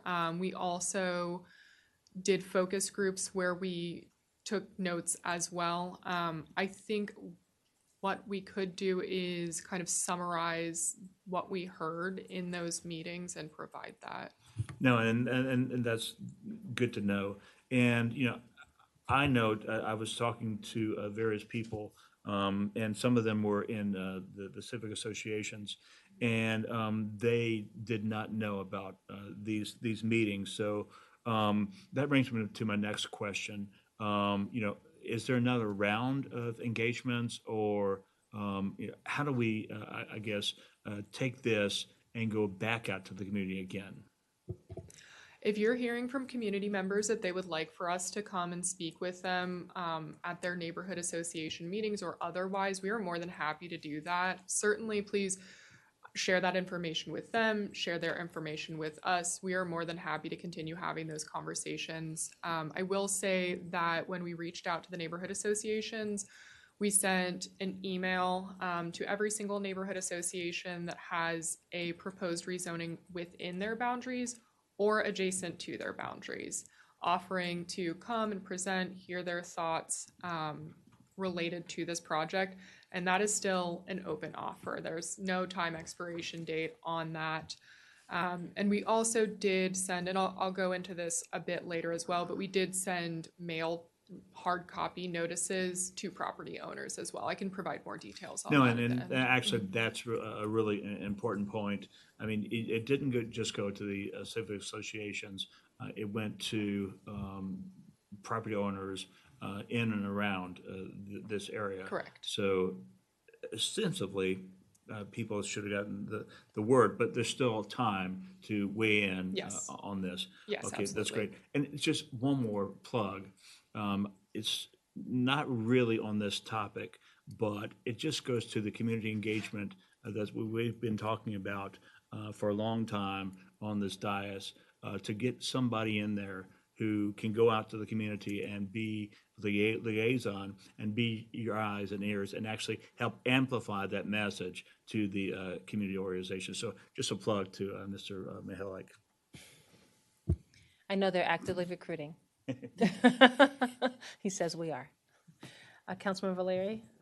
Super quickly, I realized I had 2 points, but something that Councilmember Shaw and Madam Mayor said kind of triggered in my head, and it's also looking at this from a place of geographic equity. And when I say that, I think it means that I really like how you use the phrase future land use. That doesn't mean it's mandated. It just means that somewhere in the future, this is what can happen here. And so I think being clear with language is always a good thing. But what struck me during the comprehensive master plan, the 2040 process, was how much was being asked of certain areas and then how much was not being asked of other areas. And I think if we're all looking at fixing housing in the future, I think it is truly everybody comes together and everybody looks at, you know, the city that they want. Because there are huge swaths of the city that for a variety of reasons are just not being affected by this discussion. Whereas there are some parts of the city, historically, economically disadvantaged parts of the city that are being asked to take on even more under the guise of transit-oriented and other things, which is great.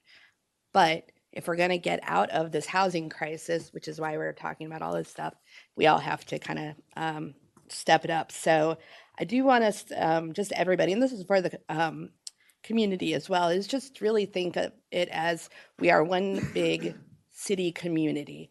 And what can we all do working together to ensure that folks who want to live here can continue to live here, and folks who want to live here can live here, that we put a hand out as well as a hand up. So I wanted to note that as very important. I also want to give a plug and say thank you to both Holly and Jim. I was at the Twinbrook Community Association presentation when you guys talked about this. It was terrific, and as someone who survived the charrettes of the 2040 plan, and you know, you get heated, but you guys did a really good job explaining very complex concepts in very accessible ways, and I know that the community was deeply appreciative of that. So I had to put my plug in for Holly and Jim as well. Thank you. Thank you. Now we're ready to look at maps.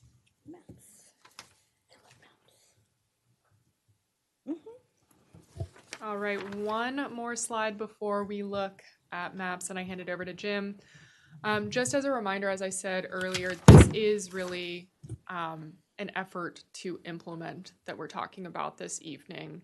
Specifically, Maryland land use law requires that zoning regulations further and not be contrary to provisions of the comprehensive plan.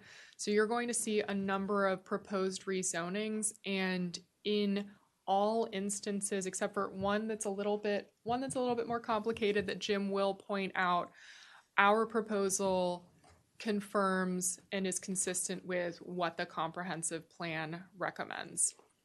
So as I noted, these are broken out into focus areas, but just for your information, there are 606 properties that are proposed to be rezoned that we will discuss this evening.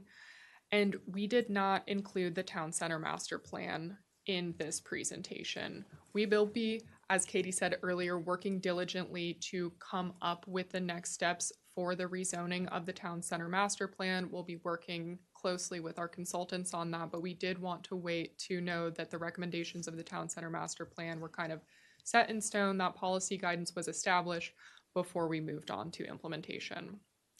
One final note, I referenced 3 new zones that the comprehensive plan recommended, one of which has been implemented and adopted already.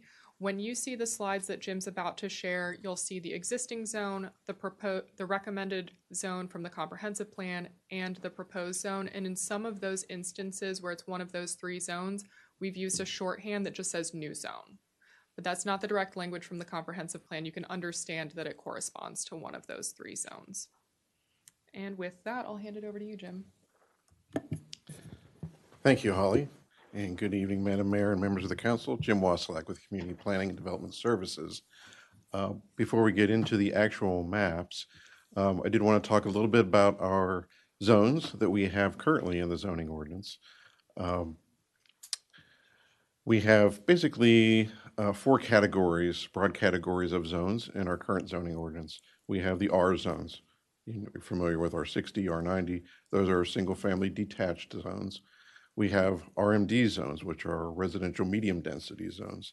That's where townhouses, multifamily can be developed just strictly as residential communities.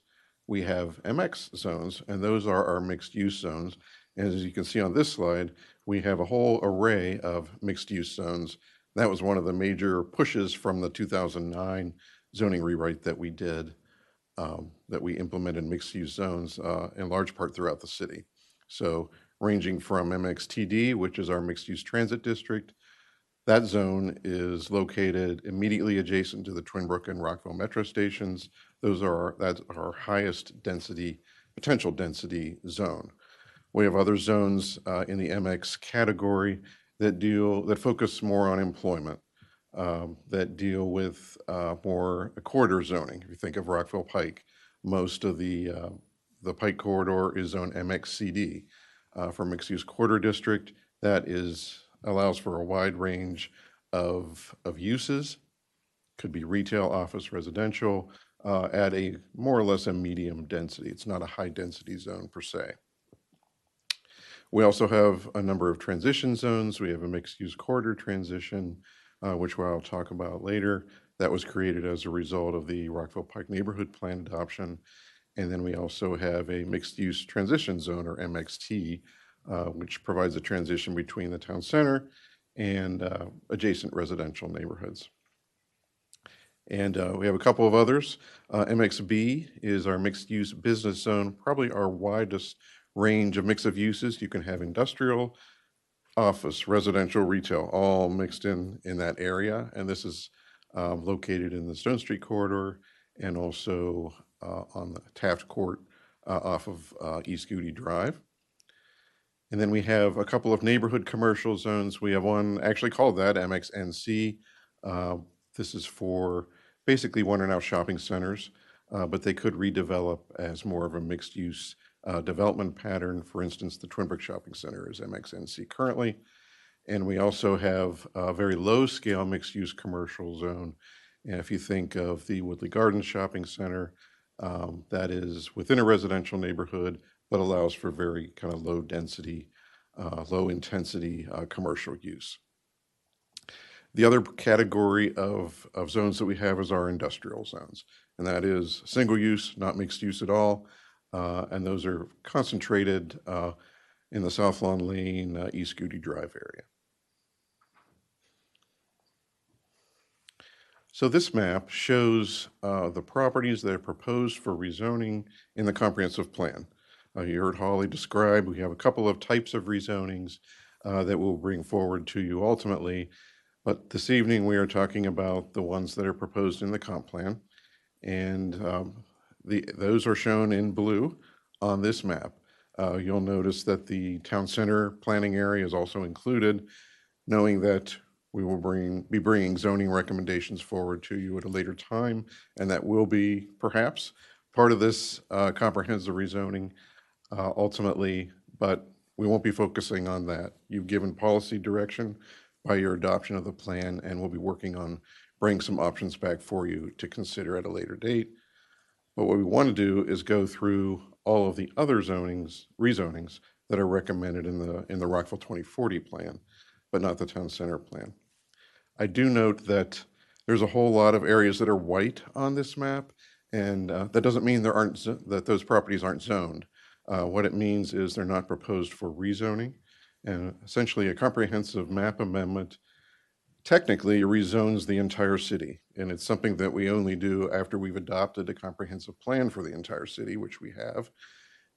But that comprehensive plan did not recommend rezoning on all those properties that are shown in white. So if a property is R90 now and it's not in blue, it's in white on this map, it's going to remain R90 into the future. And with that, we'd like to go through in more detail the areas that are shown for rezoning in the comprehensive plan. And these are organized by planning area. As you probably know, the city is divided up into 17 planning areas. Not every planning area, as was noted, has a rezoning proposed, but we did want to go through each of the ones that are proposed. And as Holly noted, the feedback that we're looking for from you all this evening is whether you support how we are proposing to move forward on these rezonings. So the first one is Planning Area 2, and that is East Rockville. And there are a couple of areas that are proposed for rezoning. The area that's in yellow, and just to orient everyone, this is kind of focused on the Rockville Metro Station. The area that's in yellow is the east side of the Metro Station that has the surface parking lot now. Park Road is just to the north of that, going in an east-west direction. And the railroad tracks, of course, are on the west side of that yellow parcel. So that parcel in particular is recommended for rezoning. It's currently zoned MXNC. As you recall, that's the neighborhood center zone, and is proposed to be rezoned to MXCD. That is our corridor district zone. So, and what that means, it would allow for more height on this property, about 30 feet additional height. MXNC allows for 45 feet. MXCD allows for 75 feet. And I say that, and you'll see a pattern here as we go through these, that one of the main focuses of the Rockville 2040 plan was to increase residential or potential residential development and also take advantage of transit infrastructure. So this rezoning takes advantage of both of those. The other items or the other areas are shown as A5, and those are areas that are currently single-family homes in the R60 zone that are proposed to the zone that Holly described as our missing middle zone, the RMD infill. I will note that there are some areas that are already zoned RMD infill that were rezoned as part of the Stone Street master plan and sectional rezoning that was done several years ago. If you can see my arrow, there are properties along England Terrace and along Park Road just to the east of the metro station in this one block that are already in the RMD infill zone. So although the A5 areas might look like they're islands, they're actually not. They're connected to other areas that are either in non-residential zoning or connected to other RMD infill areas. So all of those A5 areas, and you can see the northernmost one kind of extends from Crab Avenue south to England Terrace on the west side of Virginia Avenue. That is again proposed to go from R60 to RMD infill. The next A5 area is extended up Park Road. that is also has that same recommendation to go from R60 to RMD infill. And then the third area, which is along South Stone Street between Reading Terrace and Croydon Avenue, also proposed to be rezoned from R60 to RMD infill. So we had a situation where the Stone Street plan recommended a fairly limited application of the RMD infill zone, and then the comprehensive plan, which came just a little bit later, actually extended some of those areas that were recommended for RMD infill, and that's what these three areas shown on this map indicate. Just a clarification. So you didn't, when you described the MXNC and MXCD, you gave the height allowances. Can you share the same as you're going through the other side? RMD infill is essentially, as Holly indicated, that would allow for duplexes and triplexes, quadplexes on an existing single-family lot. So it essentially has very similar development standards to the single-family zones that it replaces, and that's to kind of maintain the neighborhood character of these areas. So R60 has a 35-foot height limit, and I believe the RMD infill does also. So again, very similar setbacks, height limits, et cetera.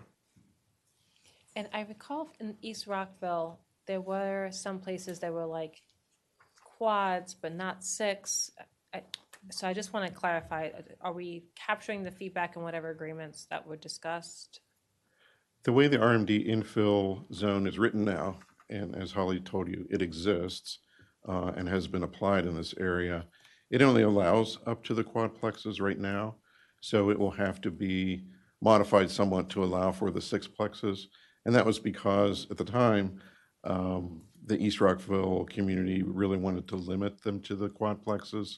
But I think in other areas where this zone will be applied, then the sixplexes perhaps could be appropriate. So we wanted to allow those as well. And that has been discussed with the community already and supported? Yes, yes. And I would add that on that land use policy map that we have, the land use that corresponds to this zone indicates that it should be up to sixplexes. In a lot of the narrative descriptions within the comprehensive plan, they say, you know, only up to fourplexes, or fourplexes should only be allowed on corner lots. So we are looking to reflect both the land use policy designation, how it's defined on that map, and then the narrative recommendations within the comprehensive plan. Okay, and then more broadly, I think East Rockville has done some more recent surveys, and they are discussing a desire for a neighborhood plan update, since I think it's been over 20 years. I know you guys have a lot going on, so you might want to give us an update on when that's feasible at some point in the future, but I know that this is a lot to cover right now, but you have that on your radar. Right? Yes. Okay. If there are no other questions on this slide, we will move on to the next one. Do you want us to do straw polls per map or no? It's up to you. We thought we'd do the whole presentation and come back, but it's your. That's okay, no problem. We can do that. We can do the presentation and come back if you'd like. Councilman Van Grack, did you have one left? Yeah, just a question. I just want to confirm with R9, that's a property that I know is, sorry, A9. A9 on Area 2, that's an area that specifically was designated as part of what we've been discussing with WMATA's property and what they're going to do. I know that in our comprehensive plan, we talked about it being MXCD. Has there been any discussion with WMATA as to whether that zoning designation is appropriate to what they're contemplating there, as to whether we might need to make an amendment to the comprehensive plan to coordinate with them to make sure that what we're doing here is what they're looking forward to potentially look on that property?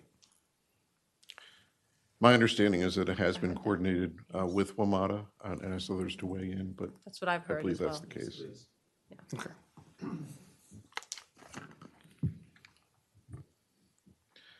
So this next slide shows property that is also in planning area 2, but kind of on the southeastern edge. Again, planning area 2 is East Rockville. Here we are at the northwest corner of Veers Mill Road and First Street, or Maryland 28. So this this block, which I believe is the 800 block of Veers Mill Road, is currently single-family homes in the R60 zone, and the comprehensive plan recommendation was that there should be a new zone, and of course that new zone is the RMD infill zone.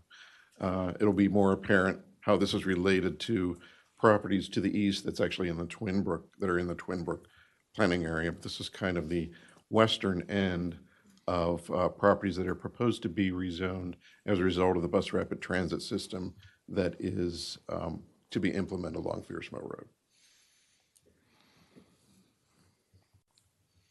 Next up, this is the Hungerford Newmark Commons planning area. And this parcel actually is a piece of the Woodmont Country Club that fronts along Wooten Parkway. The club is currently zoned R400, which allows for, in addition to private clubs, it allows for single unit detached development with about 1 acre lots, 40,000 square feet. So one of the few properties that is actually in the R400 zone in the city, essentially a holding zone. And I will say historically, we've seen properties kind of on the edge of Woodmont that have been rezoned over the years and developed. Some have not been.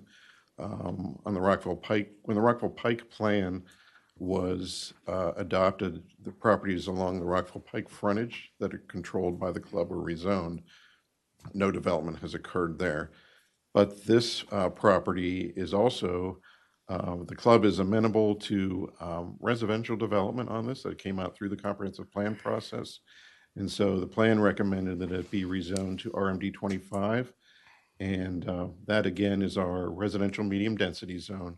And it could allow up to 25 units to the acre. And the plan recommendation is for a mix of perhaps singles, towns, and multifamily along this strip. So my understanding is the club is, this is not key to the club's facilities, and so they saw it an opportunity to perhaps sell it off for residential redevelopment, which aligns with the city's goals of increasing residential development.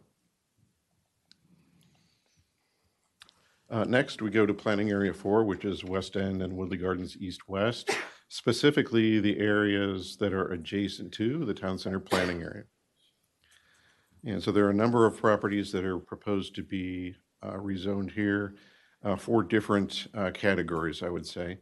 The category A, those are properties that are in the MXT zone currently, again, the transition zone that also allows for mixed use. One of the recommendations in the comp plan that came from the neighborhood was that they were concerned, and although it really hadn't happened yet, they were concerned that mixed use could allow for retail development on these properties. And I will say most of these properties are, if not in the historic district, there are former residences that have been converted to office use over time. And it was just deemed that that was probably not appropriate for the community and making that transition. So the plan ultimately recommends that residential and office use be the permitted use on those properties. And so that this is one of our new zones to be created, which is residential office, or RO. So you can see the properties kind of along the east side of North Adams, some are along the west side, kind of wrapping around the town center.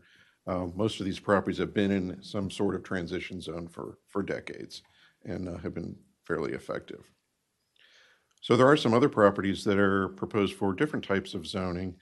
If you look at the B area in purple on the north side of this map, those properties are single unit attached, mostly single story.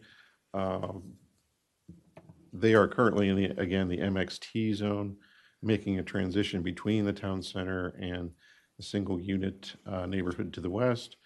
But it was thought that mixed use probably really isn't appropriate in these mostly residential attached dwellings. And the properties are somewhat oddly configured, so it's difficult to see how redevelopment might occur, but that's also a possibility. And so the thought was that a new zone that's more appropriate to accommodate this type of development would be the RMD infill zone. So that is the recommendation that we have moving forward. As you see, the comp plan recommended allowing only attached and detached residential. Area C is property that's currently zoned MXT, owned by the Jerusalem Mount Pleasant Church, also currently undeveloped. The church itself is, of course, on Wood Lane. These properties front on Bell Avenue. And right now, all of the church's holdings are in the MXT zone, but the plan recommends that the properties that are undeveloped on Bell be rezoned to the R60 zone. That's, in fact, they were R60 before we did the last map amendment. So the plan recommends that they return to the R60 zone. We noticed, staff, that this is somewhat contrary to the comprehensive plan itself in a general sense, that we're actually looking to increase residential opportunities. We've heard some feedback from the church authorities themselves that they would like perhaps to put some residential units on this property, which they could do in the MXT zone, but would be fairly limited in the R60 zone. And one more category on this slide. This is property on South Adams on the south side of West Jefferson that is currently in the R90 zone. Again, a single family home that is not, I don't believe in residential use currently, and it is recommended for rezoning to the new zone, the RO zone.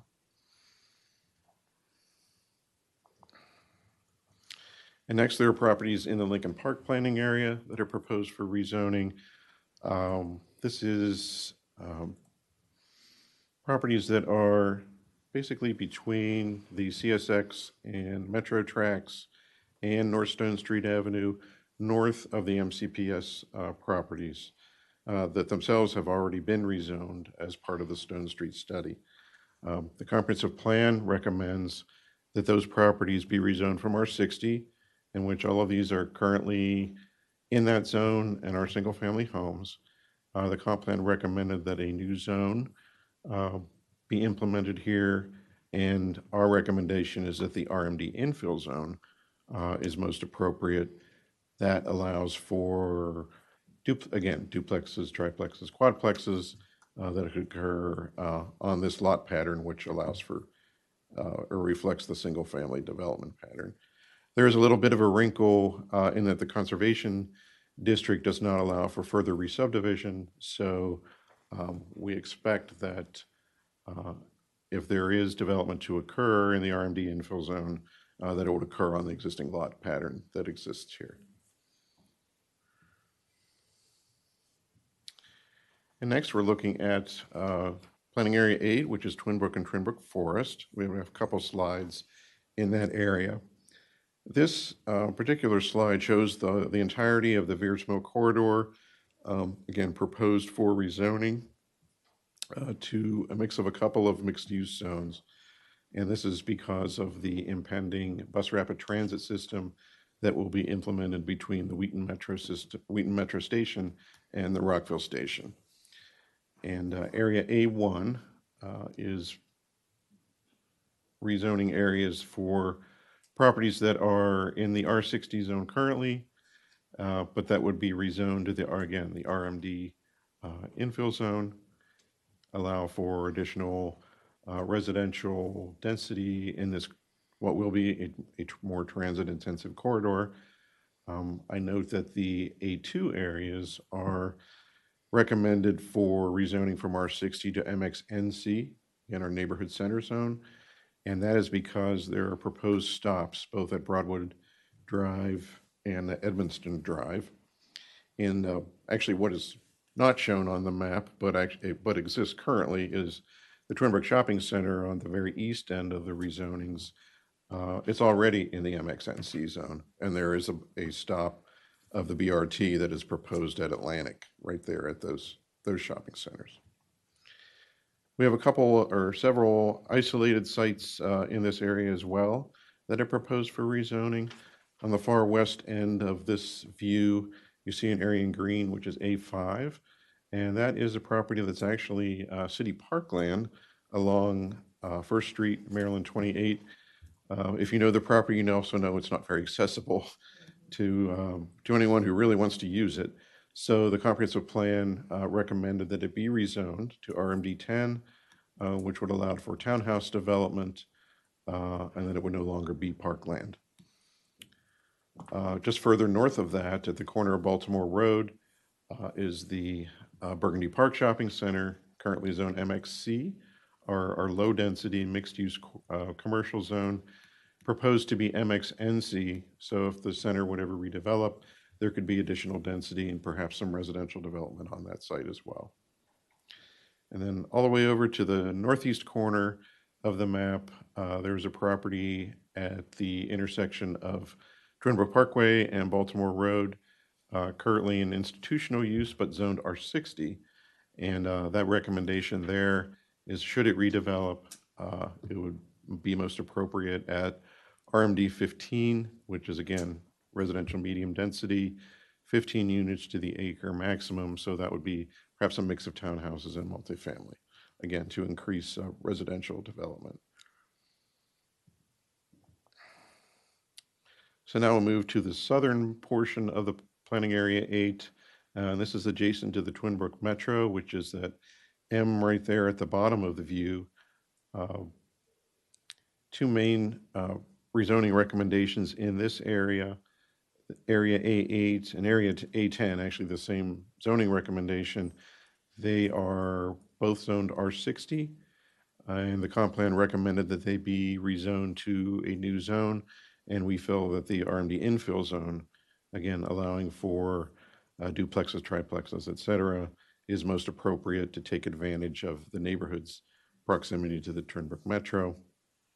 Similarly, the other area that's proposed for rezoning, it is along Lewis Avenue, up from Halpine Road, currently in the IL zone, light industrial, and the proposal is that it be rezoned to MXB.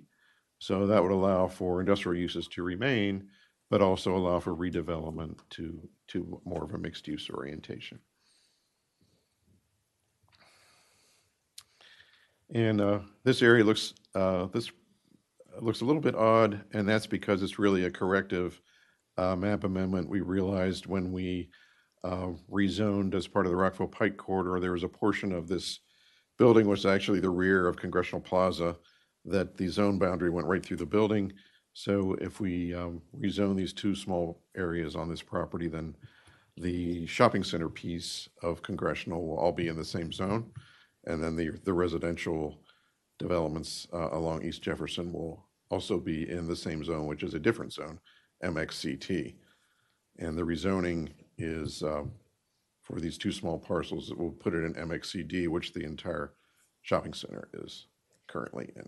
On the previous slide, you said infill to MXB, just as I didn't hear the height on that one. I know some of us are taking notes as you're talking about height allowances. What is the height for MXB? MXB is 40 feet. 40.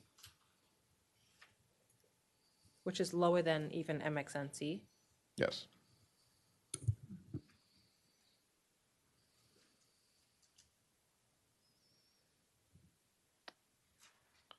All right, the next area is planning area 10, which is Montrose and North Farm. The rezonings in the planning area are focused on the Montrose side of the planning area, if you will.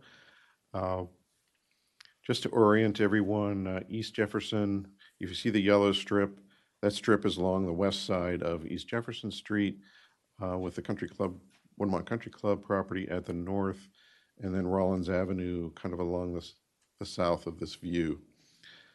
The recommendation in the comprehensive plan for the yellow strip, which is currently zoned RMD 25, as are the other parcels, the red parcels that are adjacent.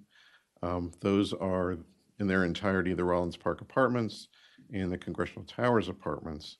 Those have been existing for a number of decades in this zone, but the comprehensive plan recommends that should there be redevelopment of these properties, that there should be the potential for mixed use on the west side of East Jefferson to match the mixed use that it's allowed on the east side of East Jefferson, which is MXCT, which is our commercial transition zone. And so that corridor of East Jefferson would have consistent zoning on each side. It does allow for mixed use, but at less intensity than the MXCD. And of course, it's limited just to that, the width of that strip, and would not extend throughout the entirety of the that A1 area, which is all currently residential. What's the height limit of that new high-density residential zone that you're creating? MXCT is 75, which is the same as the. I mean, in the pink, the pinkish color, the red, pinkish red color. I'll get to that one. That one was next. Just to talk a little bit about that recommendation, it's in RMD 25 now. Max height is 75 feet. I believe the Congressional Towers buildings probably approach that. Just to give everyone kind of a sense of what that height feels like. The recommendation in the comprehensive plan is that these two complexes be rezoned to a higher density residential zone without giving a whole lot of more of guidance, whether that means increased height. It does mean probably increased density. But at what level, it does not get into specifics. So the issue for us as staff and the ones that are providing a recommendation to you is we need to develop a new residential zone that would implement this recommendation. RMD 25 doesn't work. That's our highest residential zone have. It already is zoned that, and they've already maxed out the density on this site. So if there's going to be any additional residential units, it would have to be rezoned, and we'd have to create a new residential zone that is just residential, but that would allow for additional height on this site, or additional density on this site, not necessarily height. So I just wanted to note that the RMD 25, although it does allow 75 feet in height, the 25 is kind of the limiting factor in terms of density. So that's not, in fact, not really a high density residential zone. It may have been, in 1960, but it is not currently. So certainly there are higher density zones to the east as you get closer to the Rockville or Twin Brook Metro. So that is the A1 property. The property that's in green is, and I think heard some testimony about that earlier this evening. This is the location of the community center that serves the apartments and the residential community here. Currently in the R75 zone. That is a single family detached zone, a minimum 7,500 square foot lot area, of which the adjacent single family neighborhood is in the R75 zone. So the recommendation in the comp plan is to increase, increase the potential for residential, increase the density on this site as well. And of course, as we've heard, there's some testimony among the neighbors that they are probably they're concerned about all of this, but they're concerned, I think, most about potential rezoning on this site and what that might mean for new development here that is pretty close to the single family properties on Martha Terrace.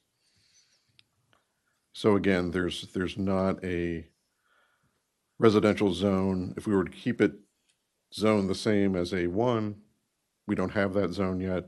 There's maybe potential for an RMD zone that's lesser density on the green parcel to perhaps address some of the concerns that we've heard from the neighborhood.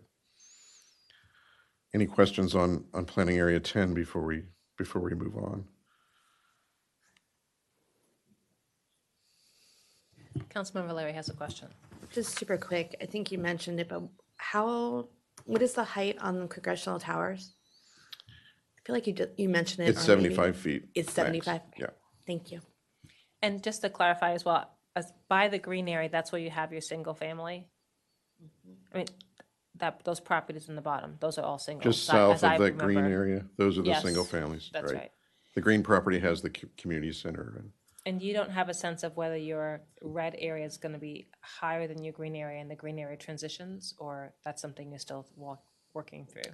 I think that's perhaps an option. If we kind of focus higher density kind of away from the community, kind of as it is now, the Congressional Towers are at the northern part of the property. Maybe that's a way to go. And perhaps the higher density is not on this green parcel because it is in close proximity to the single family areas.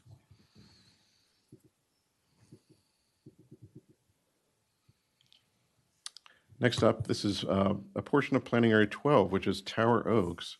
And this is a property that is just south of the Newmark Commons development and Potomac Valley neighborhood. Potomac Valley Nursing Home is just along the northern property line. This is property that's currently undeveloped, and there's actually a private agreement that limits the timing of when development could occur here. But the recommendation in the comprehensive plan is that the property be rezoned to allow for perhaps townhouses or multifamily on this site under the RMD 25 zone. It's currently zoned R90. Again, it is undeveloped. And I know there's a stormwater management facility. So the property doesn't really lend itself well, I don't think, to single unit development. So perhaps this is a way to have some residential yield on this property in the future.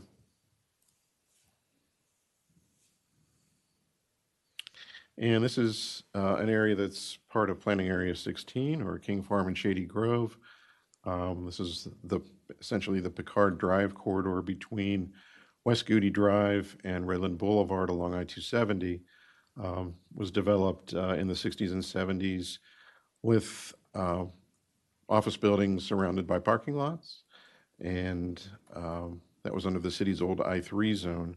Was rezoned to MXE to allow for mixed use 15 years ago. There hasn't been a lot of move to mixed use, although I think the former hotel is now an apartment building. But the comprehensive plan recommendation is that this should be more of a mixed use orientation than a mixed use employment orientation. So if you think of MXCD, Rockville Pike Corridor, some of the newer developments we're seeing, like Northside, and the development adjacent to King Farm, whose name escapes me and probably shouldn't, but this is an area that perhaps could see additional residential development and is not necessarily focused on employment, where different than, say, the Research Boulevard core, which looks very similar and has been in the same zone for decades, but that area is planned to remain as an employment intensive area, and that's just across I-270 from this area. So the thought in the comprehensive plan was that to make it more compatible with development that's occurred, like King Farm and others in this immediate vicinity. Question, places where there's not housing and there's office or even older office space, and it's right on 270, have you looked at higher along 270 and then lower down to neighborhoods? I'm just curious. We haven't looked at the kind of the development densities that might be recommended in the new zones yet, but that's certainly something that we can look at. Yeah, I'm just thinking in areas specific that are not, like there's not housing there, right now. No. And it's right up on 270, so. No.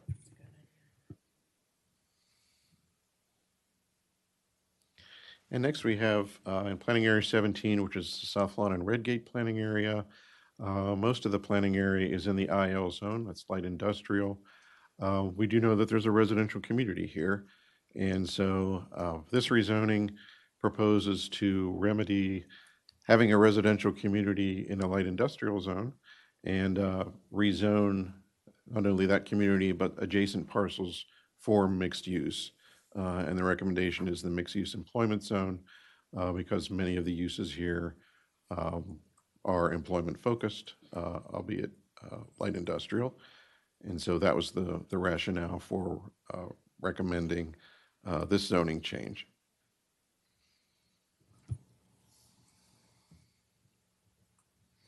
And with that, I am going to turn it back to Holly before we go back through each of the rezonings, and she's going to give you a little bit more information on the outreach and engagement that we undertook.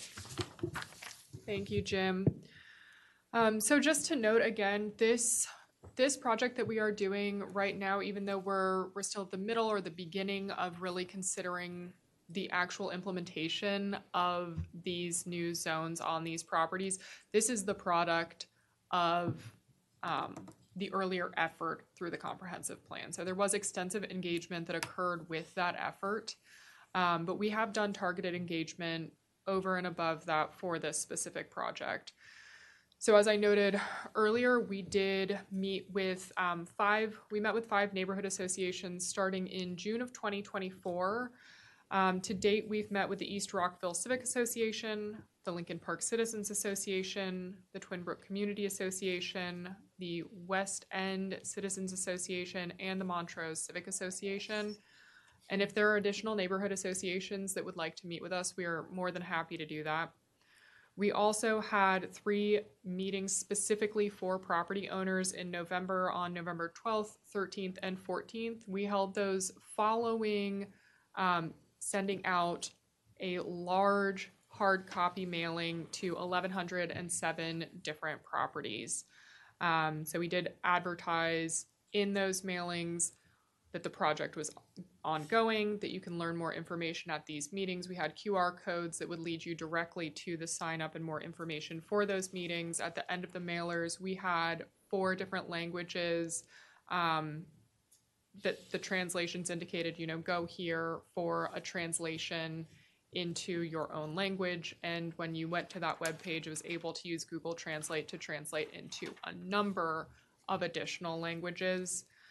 So we did have 3 virtual meetings, all at different times of the day and on different days of the week, and had 69 attendees through those meetings. We also had the public workshops that I mentioned. These were 2 workshops in October, 1 virtual, 1 in person. These did focus much more on the zoning ordinance rewrite than the comprehensive map amendment. And then we had resident focus groups through November into December, 36 attendees total. These were both targeted and general. We knew that we really wanted to reach renters and that they are just a little bit more challenging to reach. So we did have a focus group specifically for renters. Then we also had a focus group specifically for homeowners. And then we had 3 or 4 open invitation open invitation focus groups where every single person who had expressed any interest in a focus group whatsoever was sent an email and invited to participate in one of those focus groups. So as long as the individual self-identified via a survey that we had on Engage Rockville by November 30th, they were sent an email inviting them to participate in a focus group as well. During this time, and this is not reflected on the slide, we also provided updates via Engage Rockville, both online and Rockville reports, both online and hard copy. We set up our Engage Rockville page in mid-September. We also used some of our newsletter listservs and social media throughout this time period. And last slide before we remind you of the question that you've been keeping in mind and then head back through the individual rezonings. But we did want to go over some initial themes from the feedback that we heard. Starting out, there was some support for the rezoning specifically to support the city's housing goals, to support transit, and to support walkability. Those were things that were specifically called out. There were some concerns about rezonings, particularly related to increases in traffic, potential for increase in property taxes, increases in number of neighbors, number of residents, potential for increased building heights, and just the general uncertainty of hearing this rezoning was recommended in the comprehensive plan, but it's a new zone and we don't exactly know what it looks like yet. There were also, and I've heard this here tonight, some concerns about equity. Why are the rezonings proposed primarily on the eastern portion of the city? Why aren't we seeing any past 270 and very few past 355? Related to the middle housing types that we presented you earlier, generally residents liked the look of them, but wanted to know that they would fit within their existing neighborhoods. When we talked with renters, they expressed a strong desire to continue living in Rockville and strong concerns about affordability. And when they were presented with the middle housing types, they said, I could see this being a path to home ownership for me. There were a mix of thoughts on a number of different things, including densifying, parking, and who we're planning for. Some people said we don't have anywhere near enough density. Others said we have way too much density. Some people said there's no parking at all. Other people said there's entirely too much parking. Some people said, I really want us to be thinking about the people who are moving here and the people we want living in want to invite into our community. And others said, you need to be planning and focusing on existing residents. So we really heard a mix of thoughts there. We heard generally that residents really value proximity to amenities, walkability, transit, there are a lot of transit riders, and supporting a vibrant and thriving business community. And then there was some perception that zoning can be overly restrictive. And I think for the time being, that really sums up what we have heard. But we're looking forward to continuing to speak with community members as we go through this process. Thank you. Yeah. Any overarching questions, and then we'll go to the map, each of the maps. Is that okay? Councilmember Shaw. Well, I wanted to thank you for having outreach specifically to renters. I saw that there was 36 in total for the focus groups, which includes renters and homeowners. Do you have a better number of the breakdown between renters, homeowners, other folks? So it's a little bit, I can tell you for certain the ones that we had, the renters that we had in the dedicated focus group for renters was 3. But then we also engaged with the, I'm going to get the name wrong, but it's the Twin Brook Library Conversation Club. So we did attend one of their gatherings and informed them of the project. And through that, I know the majority of the people in that room were renters as well. Okay. So that was probably another 4 to 6, I would say. So when you're sharing that renters shared XYZ, it's like a total of like 10 people? Probably, yes. Okay. Yes, and we knew that we didn't want to send out a broad survey because we know that there's just issues with getting representative data. It's incredibly difficult. So we really did want to have focused conversations with individuals and put in a concerted effort to reach not only homeowners, but also the renters as well. Okay, I appreciate that. And I can share this later, but I know some ways to reach renters. Thank you. So I have a overarching question. So the state has a faith-based initiative, and the county has a faith initiative, which doesn't apply to us. But I know we, during our housing session, talked about the faith initiative. How does the state law change now have an impact on all that you're trying to do? And have you studied it yet so that we can make sure that we're applying that? We did have an initial briefing with staff from the state. And as far as I am aware, that legislation is in effect currently. So we don't have it integrated into our zoning ordinance. But if a developer came in and wanted to make use of those provisions, they would be able to do that today. With that said, we are planning on reflecting that legislation in the zoning ordinance as well, just to be completely transparent that this is something that is allowable within the city of Rockville, developing under those provisions. I think it would be helpful to just provide information because I've heard different answers. So we all need to get the same answer. Is it missing middle housing? Is it multifamily? I just want to make sure that everyone is crystal clear. I know that sometimes people are told, oh, you can only do senior housing there. So I don't know that, I think we all need to just make sure we're looking at the new state changes that, and they're fairly recent in terms of their application, I believe is October, but I want to make sure that we're reflecting that here and that if people are coming to the city with projects that we're aligning with state law.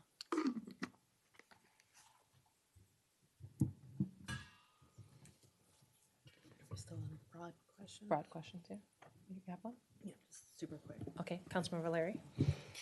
I had a question, and thank you for clarifying this slide in particular. I was like, what are these crazy islands of infill? now it makes sense based on your explanation. I guess my broad question is why are there little bits and pieces here and there recommended for infill? And then in particular, looking at the RMD infill in the Twin Brook South area, was it determined by proximity to metro? Was it, I'm just kind of trying to, in general, figure this one out because that slide makes complete sense knowing what we know about BRT. I guess it's on the flip side, the infill is really only recommended for that little corner by Twin Brook Metro. And why, just using that as an example, why weren't more areas recommended for RMD infill? I guess is my big question. I think the recommendations in the comprehensive plan came out a lot of the outreach that the comprehensive planning staff did at the time. I know they went out to each and every neighborhood and really worked to kind of bring forth what those communities were thinking and have it embodied in the comprehensive plan. So I think it's a combination of best professional practice and also what the communities were saying about what they'd like to see.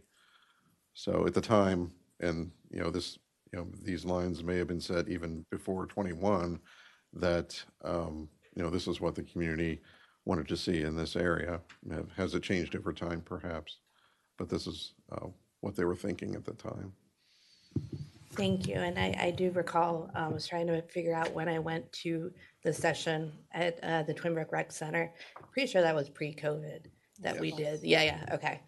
So it's been a little while, and I was just trying to figure out your thought process, and I appreciate it. I would say too, if you want to think of this in a way as kind of a phase one, that this is what's recommended through the comprehensive plan, this is what we're proposing to implement through the comprehensive map amendment, that doesn't preclude these areas from being expanded through future planning processes, through future sectional map amendments. Makes sense. Thank you. Dr. Miles. Thank you, Madam Mayor.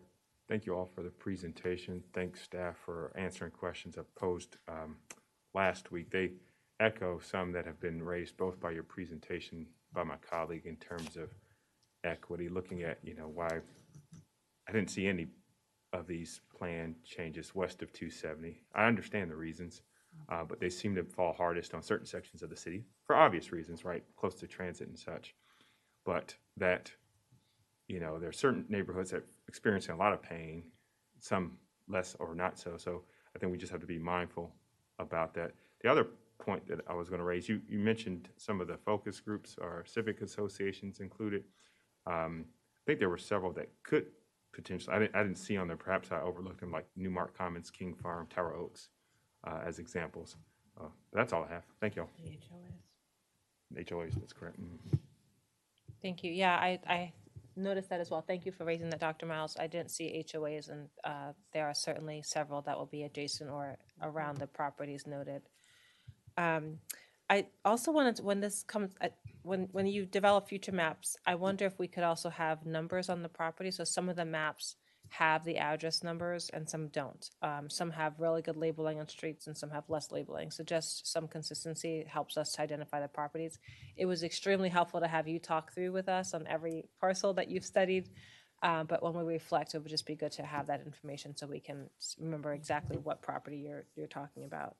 I should have clarified, when I said the faith initiative for the listening public, the state has said that faith-based institutions may be able to redevelop their property if they would like, and there's some statutes about what can happen there. So I just want to clarify when I said faith what that meant. All right, I am generally ready to go through the maps if everyone is okay with that. Okay, all right. Well, thank you. And just to remind you, what we are looking for in terms of feedback from you is generally, do you support the direction that we are pursuing in terms of these map amendments in each of these various areas and the zones that we're proposing? Yeah, I will just note that this area had a lot of community engagement because there was the Stone Street plan and then quickly, and around that time, the comprehensive plan. And there's more continuity here, as you noted. So it's not just the floating islands. And the community was very involved in that. So with that, I would support it. Can we do thumbs up? I just like doing thumbs up. Are you okay? Do you have a question? No, Okay. All right. And this is also planning area two. Dr. Miles has one question. Sorry. Just for you, Madam Mayor. I guess for bathroom breaks, can we just take them as we need, or? Can we do that before we go start going through the math? Yeah, sorry. Do you guys need a break collectively? Okay, we'll take a quick break. I will say last term we got 0 breaks, so we are being very kind now, which I support because we are being gentle with humans. our That's bodies. right. That's right. New healthy focus.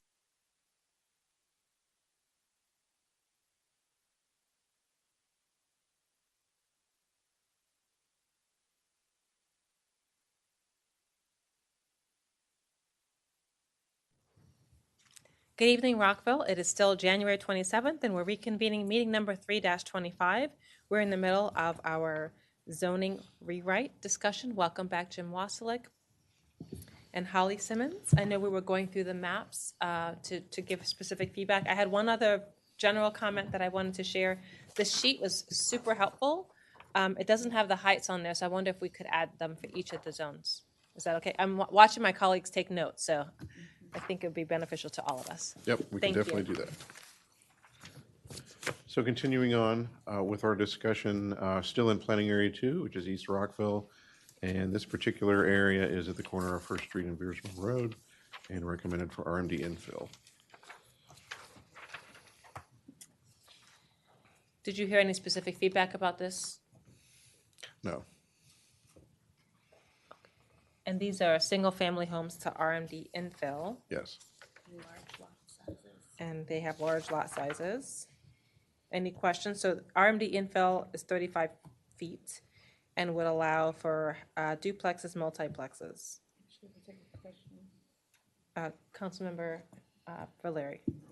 Can, if you know it, if you don't, totally understandable. Do you know the height of the multifamily building on the other side of Beers Mill from this? Pretty sure that's a 4-story apartment building with a gable roof. Yeah. No. Okay, That's what I so thought. close. And then what was the rationale behind this island? This is actually, again, not an island. What it doesn't show is the properties that are in the Twin Brook planning area, which is on the east side of First Street. It's actually a continuation of that strip along Okay, Beers that Mill. makes a lot more sense. Okay. All right. With that, colleagues, any comment here? Are we okay to say thumbs up, generally speaking? Now, after we do a thumbs up, what's the next step for you? Is it the last time we see this? It comes back to us? Just clarify. By the way, we checking if Kate's on camera? Yes, I have checked for Kate, and she's not responding just yet. She needs a little time away. So for the thumbs up parcels, that's what we'll move forward with. As we were putting together the map amendment and the zoning ordinance rewrite. If we have more work to do on the non-thumbs up parcels, then that would come back to you for further direction. So you're not done with your community outreach, and I know there's more feedback to get. So how will that influence how this comes back to us? Again, I think if there's going to be kind of wholesale changes, we've already met with one community that we know is very engaged, and whatever we come back or would recommend on that, I think we would go back to them first before we came to And you. you'll flag for us, any particular strong responses from the community. Yes, absolutely. And then the last thing about the community outreach. So I'm hearing that only properties within 100 feet of the affected property are being invited. Is there a possibility to expand that? That's very narrow. We can in the next round. For the first round, we really wanted to focus on the properties that are actually being rezoned and those that are immediately adjacent and get that feedback. But we So can do that. you will send us an email and let us know what the new range will be for your outreach? Mhm. Okay. Councilmember Jackson. Yeah. A couple questions, thanks. So I just want to ask a question about something you said earlier, and just want to be clear about it. So we're talking about duplexes, triplexes, quadplexes, but you also mentioned sixplexes. So can you tell me, like, where was the context for that? So within, I actually believe, I think it's page 28 in the comprehensive plan. On page 29, you have our land use policy map that we looked at earlier. On page 28, it goes through and kind of describes each of those land use policy designations. So the one that corresponds to that RMD infill zone specifically says, if I remember correctly, duplexes, triplexes, quadplexes, sixplexes, and townhouses / row houses. So that's really the realm of what we're looking to include in that zone generally, along with cottage courts, which are not specifically referenced in the plan, but are kind of understood to be one of those missing middle housing types. They're smaller dwellings on land held in common, typically around a green. So on RMD infill, just to be clear, we're talking about duplexes, triplexes, quadplexes, and sixplexes. And sixplexes, but we are looking at how we can, within that zone, specify that in areas where the comprehensive plan says anything above a fourplex is not compatible or not appropriate, ways to reflect that in the zoning, so that the zone generally would allow a sixplex. However, if the comprehensive plan says this is a no-go, it would not be allowed. All right, thank you. So just one more point, and that is to the mayor's point on engagement, and you're going to go get community engagement on these plan areas and bring it back. So I just want to say, for the record, I mean, I'm giving my thumbs up right now, but that could change as we get feedback, we get community engagement, and we have a wider view of what people say about these planning areas. So I'm good with this right now, but I could change my mind as circumstances change. Mr. Mihalik. Yeah, Councilman Jackson, thank you so much for that. Yeah, these aren't like final votes tonight. You're not rezoning properties tonight. We are just looking generally thumbs up, thumbs down. In the areas where like you're not sure, just give us that feedback. When we come back, we'll be more diligent. But that's super helpful. We're just trying to make sure that we're in the ballpark with you as we consider these new zonings. Thank you. Yeah, and I'm curious as to know, like, where are we talking for quads versus sixplexes? That's helpful to know. And you can't quite tell just yet unless you go back to each part of the plan. I know East Rockville was very specific. I don't know if you got that feedback from other parts. I would say that in every instance where the recommendation for a new zone that allows a diverse range of housing types and it lists them out, I believe that every single one of them said that anything over a fourplex is not appropriate. So then why do we have sixplexes in the zone? I think this is a little bit of a nuance, but we are proposing to include them in the zone because the comprehensive plan includes them in that land use designation. So in the future, where that zone is expanded, if that zone is expanded, perhaps it's deemed that sixplexes are appropriate if there's an update to the plan or a new master plan that addresses an area where we want to expand that. So it would be in place for that instance. The specific language of the recommendations is included in your staff report. So if you wanted to go through and check what does it specifically say for each one of these We've got it. rezonings. Yeah. Mm-hmm.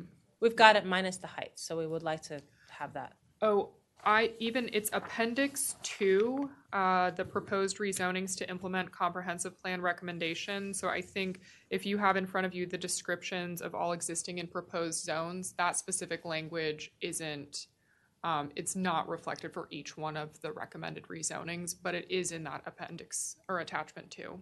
The heights are. No, the specific language from the comprehensive plan where it says rezone this. Yes, yeah, I saw that perfect. chart. I'm just speaking about the heights. Mm-hmm. Okay, that is very helpful. Councilmember Valeri. Just super quickly, is page 24 of the adopted comprehensive plan that has the diversification of residential future land use patterns. And I do want to note too, as I believe that you answered previously, I think a big concern about sixplexes that sound extremely scary is that people think it means increased height when that is not necessarily the case. Like, we're also working within, please correct me if I'm wrong, the parameters of single family housing height for wherever these, okay. So I just want to throw that out there because there was a lot of misinformation, I think, especially during some of the 2040 charrettes, that sixplexes we were looking at taller buildings, and when that wasn't necessarily the case. So I think also it's the execution sometimes too, right? Like I was mentioning, perhaps there's a good field trip, but I did, in preparation for this, go to different areas that had implemented this kind of work. And I did see some quads and duplexes and sixplexes, and they kind of made them look like almost, homes. You couldn't tell what they were from the outside. But then I also went to other areas where you just saw block buildings, right? And so that could happen too, right? So it's the how you do it and how you think about all the transitions. I think that makes a really big difference. Also, I see here, like we're on Veers Mill, there's BRT is going to be coming. So, in some places, we would rely on you all to tell us, working with DPW, is there a traffic issue that we need to be thinking about as well? So I'm hopeful that as you get feedback, you'll be sharing that with us, right? Okay. Just related to the first concern, we certainly heard that people are interested to see that these will fit into their neighborhoods. What that means varies greatly from person to person. Some people really liked when we put before them missing middle housing types that looked like a single family dwelling. And some people said, I don't really like that. I like it when you can tell that it's 2 units or 3 units. So I think what we are aiming to do and what we will come back before you with is more information related to design, which will ensure that you're not seeing, blocks, but not be so prescriptive that it says it needs to look like exactly like a single family dwelling. Great, thank you. So now we know this is not an island. I think we have thumbs up, right? You're good, all right.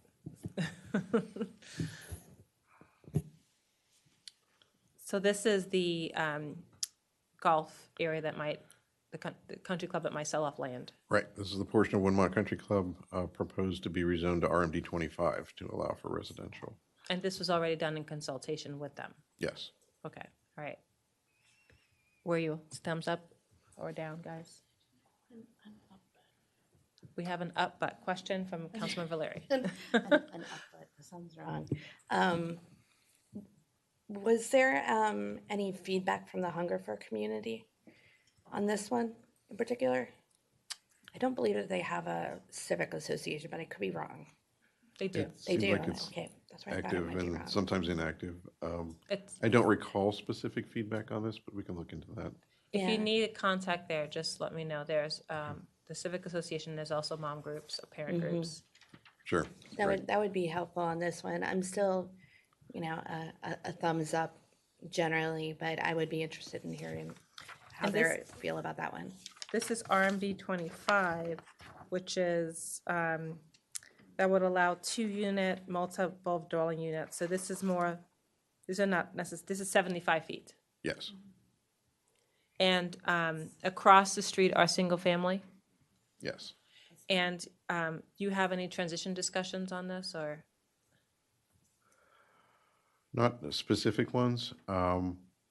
Obviously, the layback slope would apply. The layback slope would apply here. Because there are single detached units across the way. So it would transition down as it went towards those homes. Yeah. But would be yes, okay. And we can get into what that might, what is the actual effect on that. And have you heard from any of these homeowners or renters over there? I don't think so. No. We can go back and I don't know all of the input that we heard during the comp plan process, but we can look them back in their records and see. Okay, Dr. Mouse, did you have a question on this one? I think in general, we're feeling decent about this, but there's some homework to be done in this area. We can do that. Thank you. And this is the West End properties to be rezoned, 4 kind of different categories of rezonings here.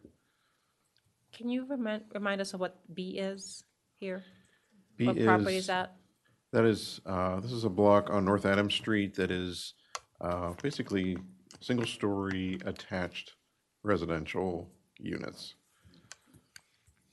And what was the rationale of making, because it's different from the 'Cause others, mixed- so what was the rationale of being different from the others?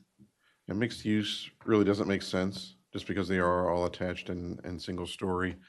We thought that they should stay residential, and so we thought that an RMD infill is probably the most appropriate land use for something like this to fit into. Across the street, on the other side of North Adams, I think there are buildings that were built initially as residential duplexes and then became offices at some point in the past, and now I think maybe even are transitioning back. But they are a series of duplexes, even though the lot pattern doesn't really reflect that, but that's what they are.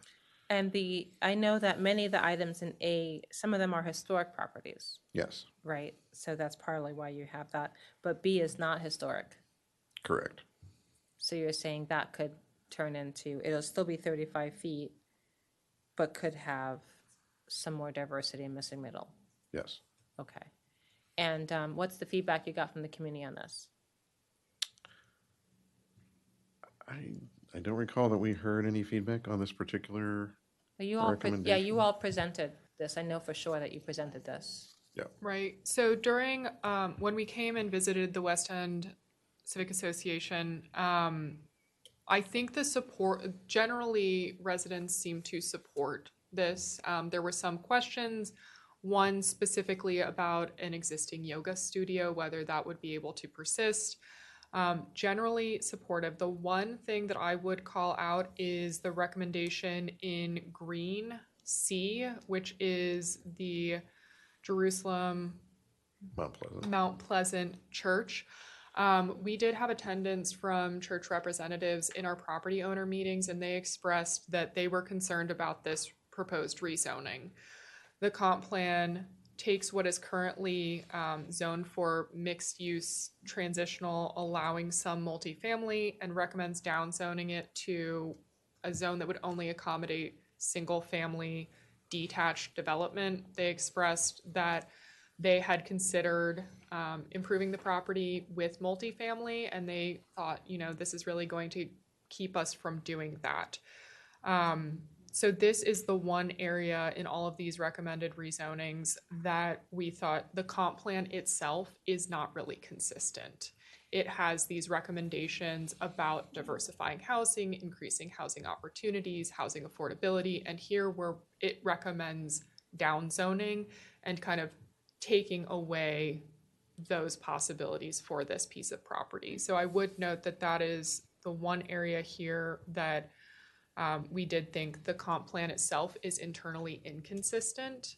Those broader goals probably govern, and perhaps that recommended rezoning could use a harder look. And what was the rationale between making it R60 versus RMD infill for the consistency between B and C?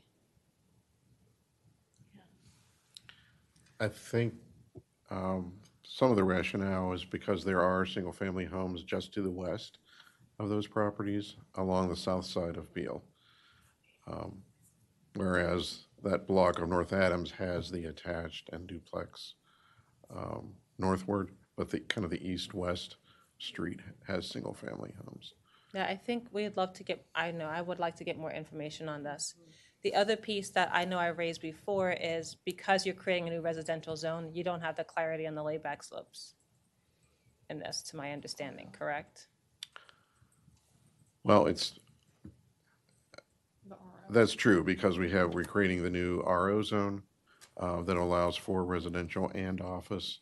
The current MXT zone, which the RO replaces in these areas, the layback slope doesn't apply.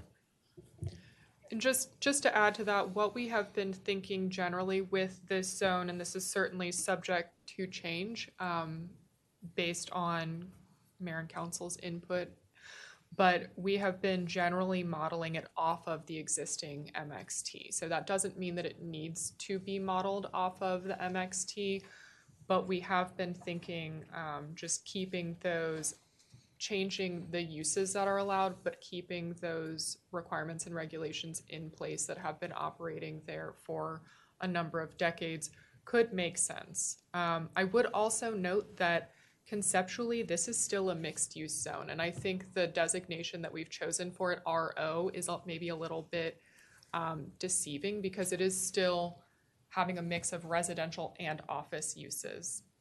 Just like in other zones, we have a mix of residential and employment uses or residential and business uses. So I wouldn't get too caught on the RO because that's subject to change also. It really is a zone that would allow a mix of uses, just less than are currently allowed. And just adjacent to it, we did upzone that significantly. So that's why I am curious to see, as you come back to us, how that could have a layback slope. I know people may have different opinions, but I would like you to present the options to us so we can make a decision as a body. Yeah, I think because of your policy guidance on the town center for the town center plan adoption, that's something that we would want to take a look at and bring you options. So you'll bring us more information about the RO and how you treat this area. Yes. Because the other area we just talked about, there's a golf course across and single family, and we are giving them a layback slope. Councilman Van Grack. So I want to kind of expand on that because it's, aside from just what you're talking about with C, everything here, B, A, and C, is actually being more restrictive with the zoning as opposed to every other section that we've looked at thus far, which is being larger, expanding, correct? Yes. So all of these other properties which have had the ability to do retail, such as, for example, if you look at the A above West Montgomery Avenue, just across the street from there are retail avenue locations. And so I know that we've had acupuncture studios there. We've got yoga studios there. So there's a possibility of retail here that we're downzoning and restricting away from in this transition area, right? Well, yoga studio could stay. I heard you gave that answer. Well, Yoga studio could stay. That's not a retail use per se. Again, it's could, but we haven't defined clearly what is the office in the RO because we haven't done that yet. So it could be that how we define office could be restrictive of an acupuncturist, a yoga studio, right? Whereas it's clear under MXT that that would be allowed. Is that right? I think that is correct. And your assessment that what's happening in this planning area specifically is a reduction in permissions within the zones that are recommended is also accurate. Gotcha. I mean, for that reason, I like the fact that we've got this transition area of an MXT, allowing that. I mean, we literally do have, like I said, just across the street from A, some retail locations that I know are heavily used, whether it's Bombay Bistro, got a case that are heavily used by the community. And obviously, we don't know what the future is going to hold, but having this in a transition type area to me has always kind of made sense.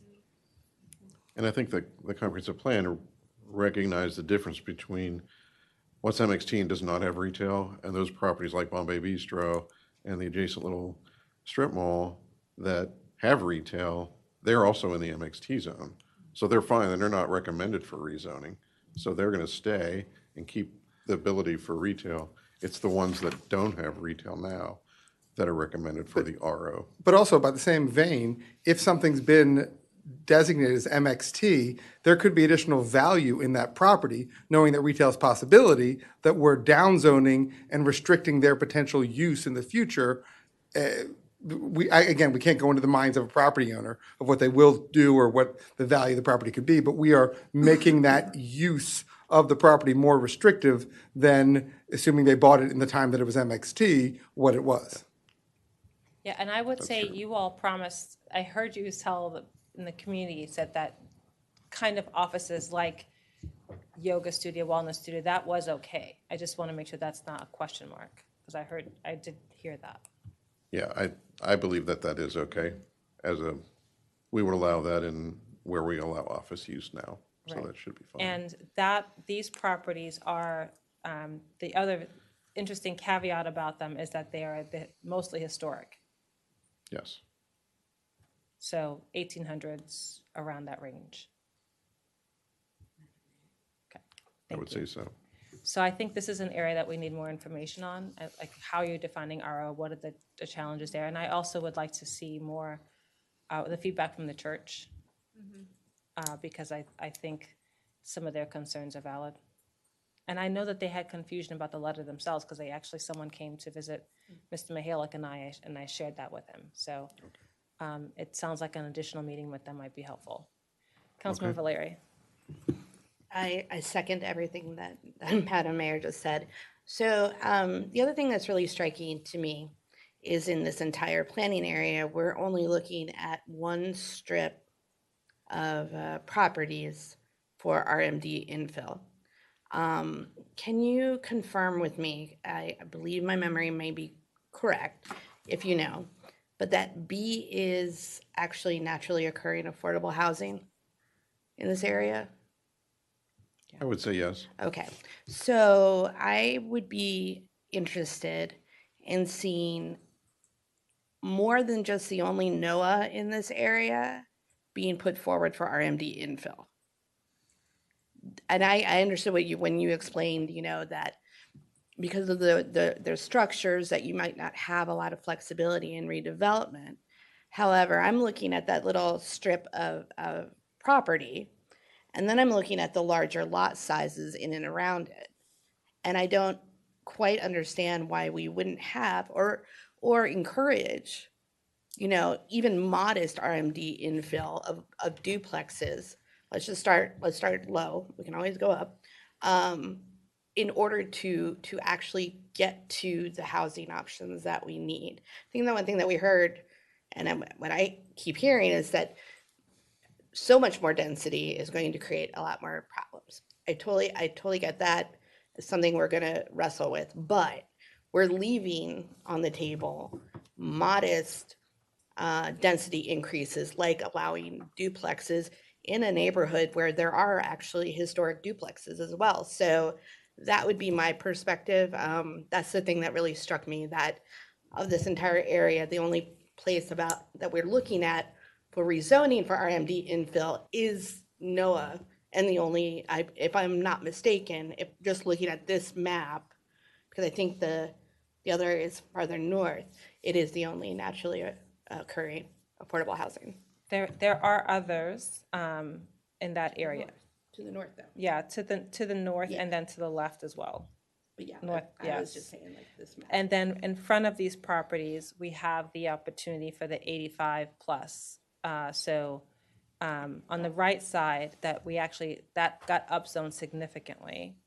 So this entire area will see a lot more density if things go according to the revised Rockville Town Center Master Plan. It is hard because when you're looking at this in isolation, there are lots of things happening around here. For example, by Kinship Park, there's a possibility that MHP might take their parking lot and turn that into a building, and that's multifamily. They can go up higher. And then all along North Washington and the property slightly behind it, those are all rezoned for 85 plus the bonus density.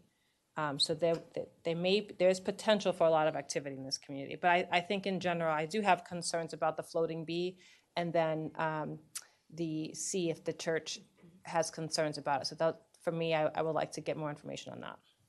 Okay. Dr. Miles, Councilman Shaw, Jackson. More information. I hear more information. Dr. Miles. Yeah, I agree with the comments. Thank you, Madam Mayor. I agree with the comments of my colleagues. Particularly, I'm curious to see, as was mentioned by other colleagues, there's so many historic homes, historic places within these areas highlighted that I'm curious to see how that will be affected as well. That's all. Councilman Shaw.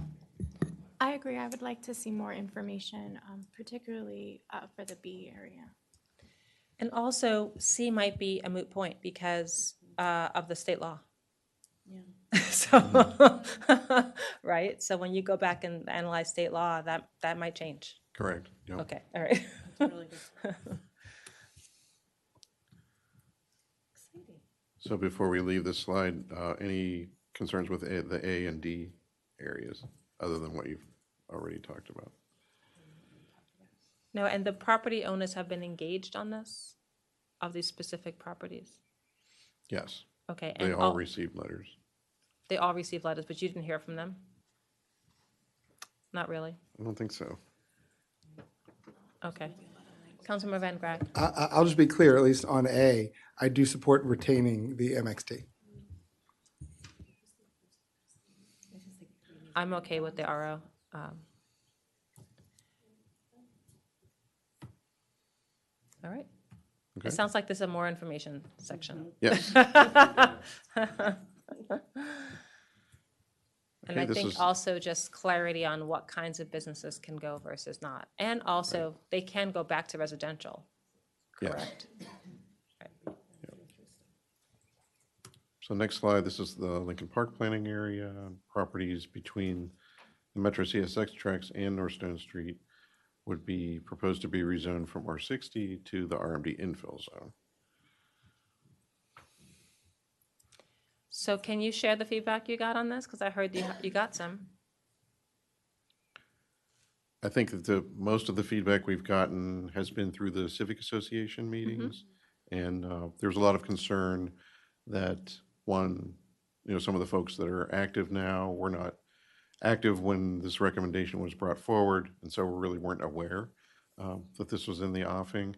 And then there was just some concerns, I think, generally about changes in the land use pattern that might result from RMD infill.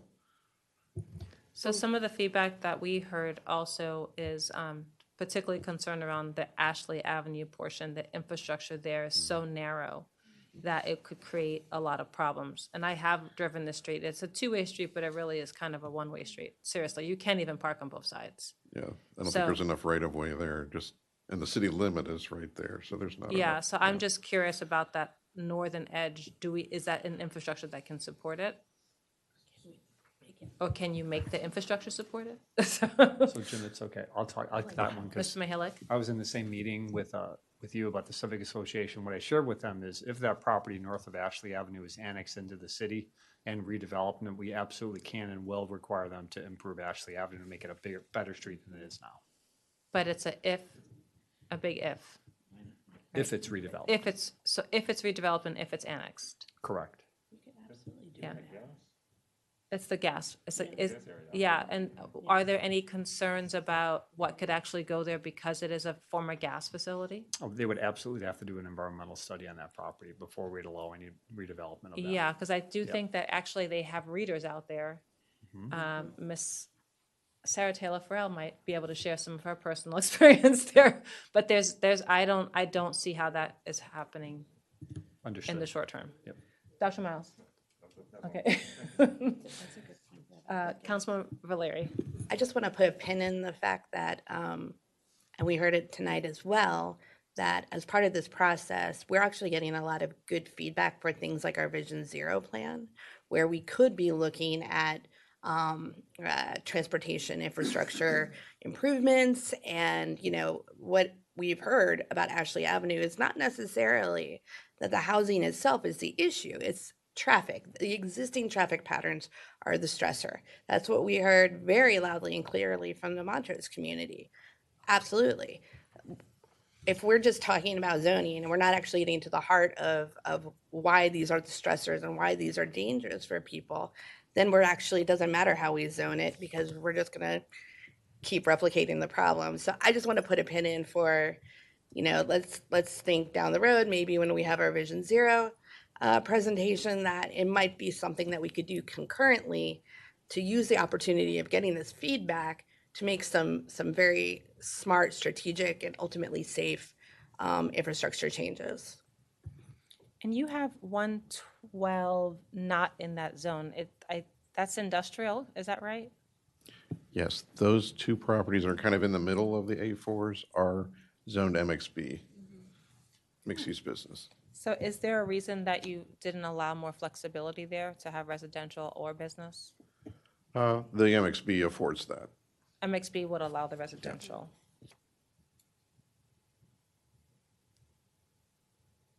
The description mostly focuses on business. It's 40 feet. But with some, let's see.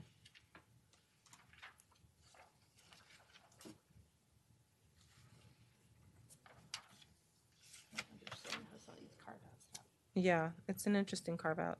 Yeah. But it's also there's a Unity Bridge around here. And then there is, then you have the industrial right behind it. So that might be why that's like that. Yeah, that's right at Frederick Avenue. There used to be an at-grade crossing, as I understand it, right there. That's right. Okay.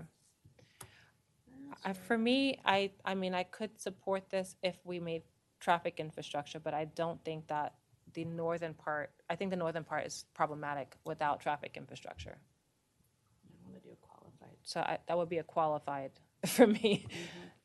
Councilman Van Grack. Yeah, I just want to echo what Councilman Valeri eloquently stated and what the mayor was saying as well. Many of these changes, and we're talking about here, we've heard potential with Montrose and some of these other areas, we're talking about increasing density, and the infrastructure is key. We've heard from numerous community members with regard to this section, even without these increases, problematic infrastructure. Just as we've heard from the Montrose folks with regard to that area, even without any zoning, we've got infrastructure. So to the extent that, you're hearing it from the community, I think you're also hearing it from up here on the dais, that we've got some troubled areas that we're trying to make better with zoning, but regardless of the zoning, we've got infrastructure issues that I think need to be corrected. And I think Councilmember Valeri said it very well. Councilmember Jackson. Yes, thank you, Mayor. I'll be quick. I just wanted to associate myself with the comments of Councilmember Van Grack and Councilmember Valeri. I'm joking. So we have qualified support with some concerns about feedback we heard from the community. Yes. I had one other comment on the RO that you created. Because of the proximity to town center, I recall a comment on they were trying not to create commercial that would compete with town center. Is that something that came up on the historic properties? I don't think it was that. I think the community members were concerned about encroachment of retail into the neighborhood. And that was something they did not want to see. Okay, because there is single family right across the street that is residential. Right. Okay.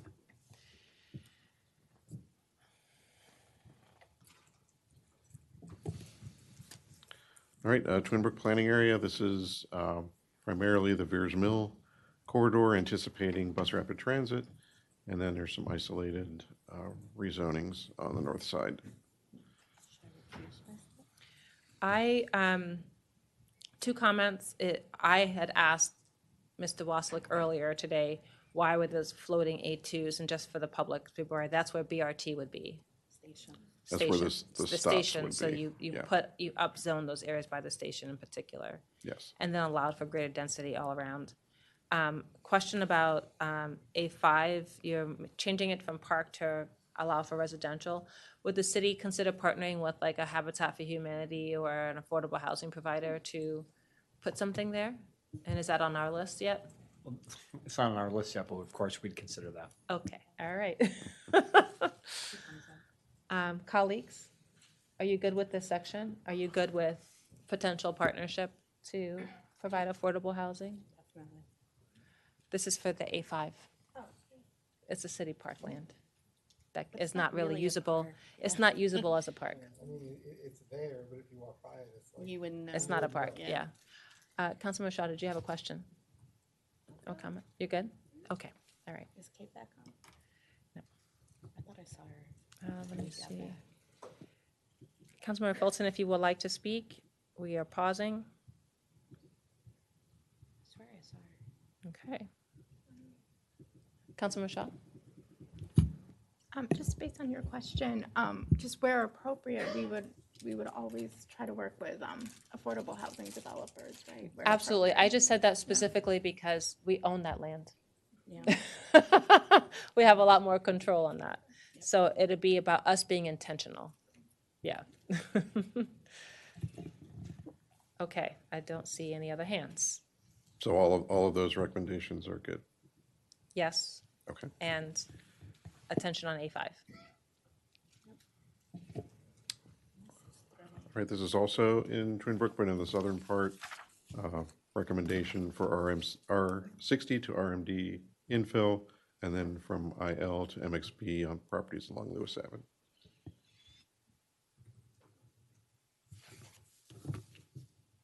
Councilmember Larry? I'm like, right. I feel like I should be recusing myself for the last two slides. No, I just think, this part of Twin Brook is extremely walkable, and I know people that walk to Metro every day from close to Atlantic and Beers Mill. So, I would love to see more RMD infill, but as a starting point, I think this is a very good starting point. And what do you think about the MXB? That's a 40-foot. I am okay with that. And, You were okay with it that low?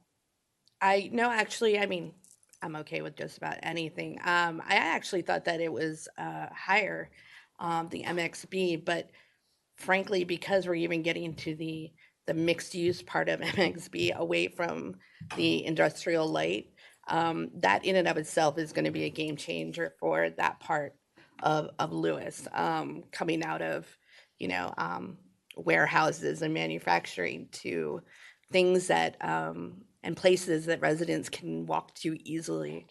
But yeah, no, I'm okay with that, and I think it will be actually. I'd be okay with that. What is the height? MXB is 40. Okay. Dr. Miles? Thank you, Madam Mayor. I won't pretend to speak on behalf of Twin Brook, but I am mindful of there being so I agree to the west, and I believe that A is a lot of, I guess, light industrial currently. A8, in particular, it's single family, and so to go from what it is now, we're talking about A8 going to 40 feet? No, just A. Oh, just A? Yeah. The Oh, my was the apologies. infill. Yeah, it's just a spot right by the metro. Okay. That's Still, like even still, I mean, it's kind of low now. I guess I'd be amenable 40 feet there.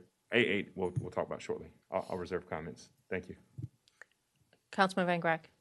I was just going to follow up with kind of what the mayor you were hinting at.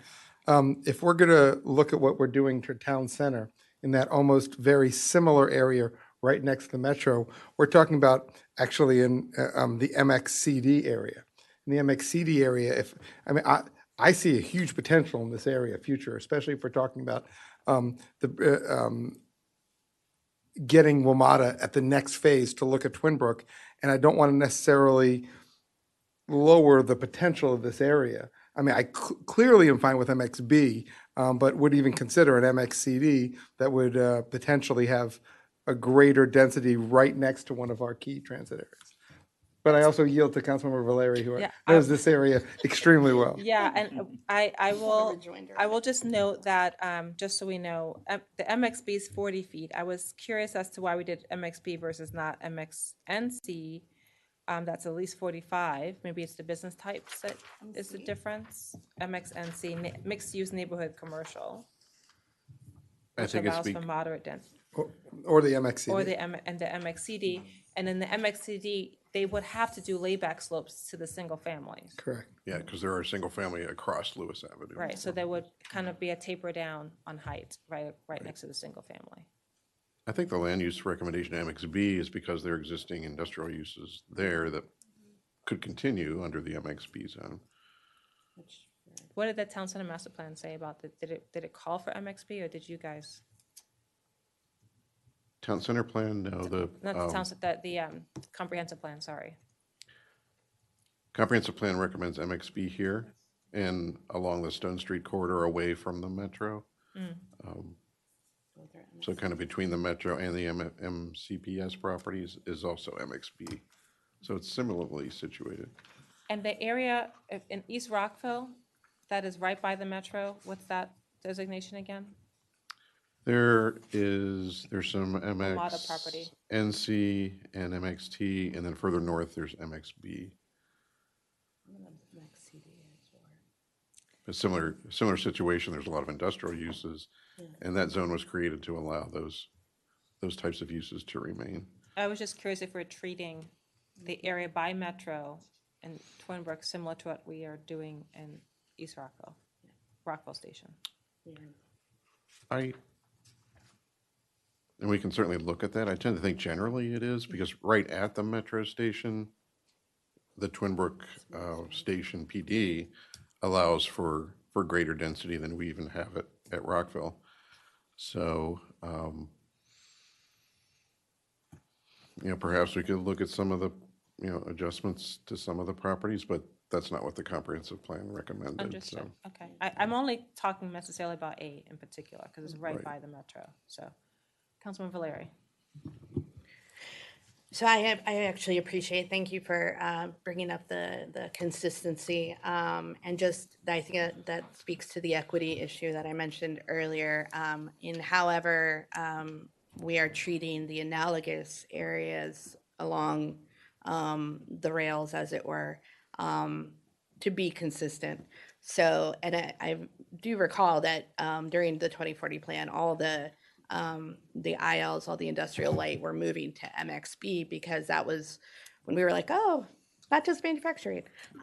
So as long as we're consistent, I think that is the plan. I will note, and the community was okay with this, that this RMD infill is actually larger than the RMD infill that is being proposed in a similar area in East Rockville, Lincoln Park.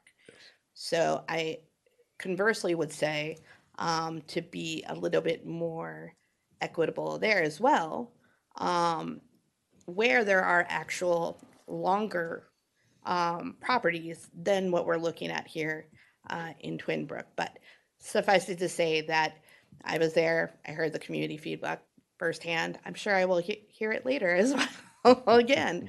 But I think for now, looking at MXB and then looking at it holistically all along the rails, as it were, so that we can be equitable there. Yeah, I'm just looking at, I just went to the planning area 2 slide, and it's MXCD right by the metro. So CD. right here for East Rockville. Yeah. And yeah. then it goes to the RMD infill. So I just wanted to flag that Mhm. inconsistency. I will note also, we can do layback slopes to be sensitive to the single-family homes. I think that's a great tool to allow transitions. And I'm thinking even particularly like in that lower corner that's literally butting the metro parking lot. I would not be opposed to allowing more there, right here. Yeah. So that's one area I just wanted to flag. It seems like it's a narrow strip of land, and you're not going to get much changed there as with this designation, in my opinion.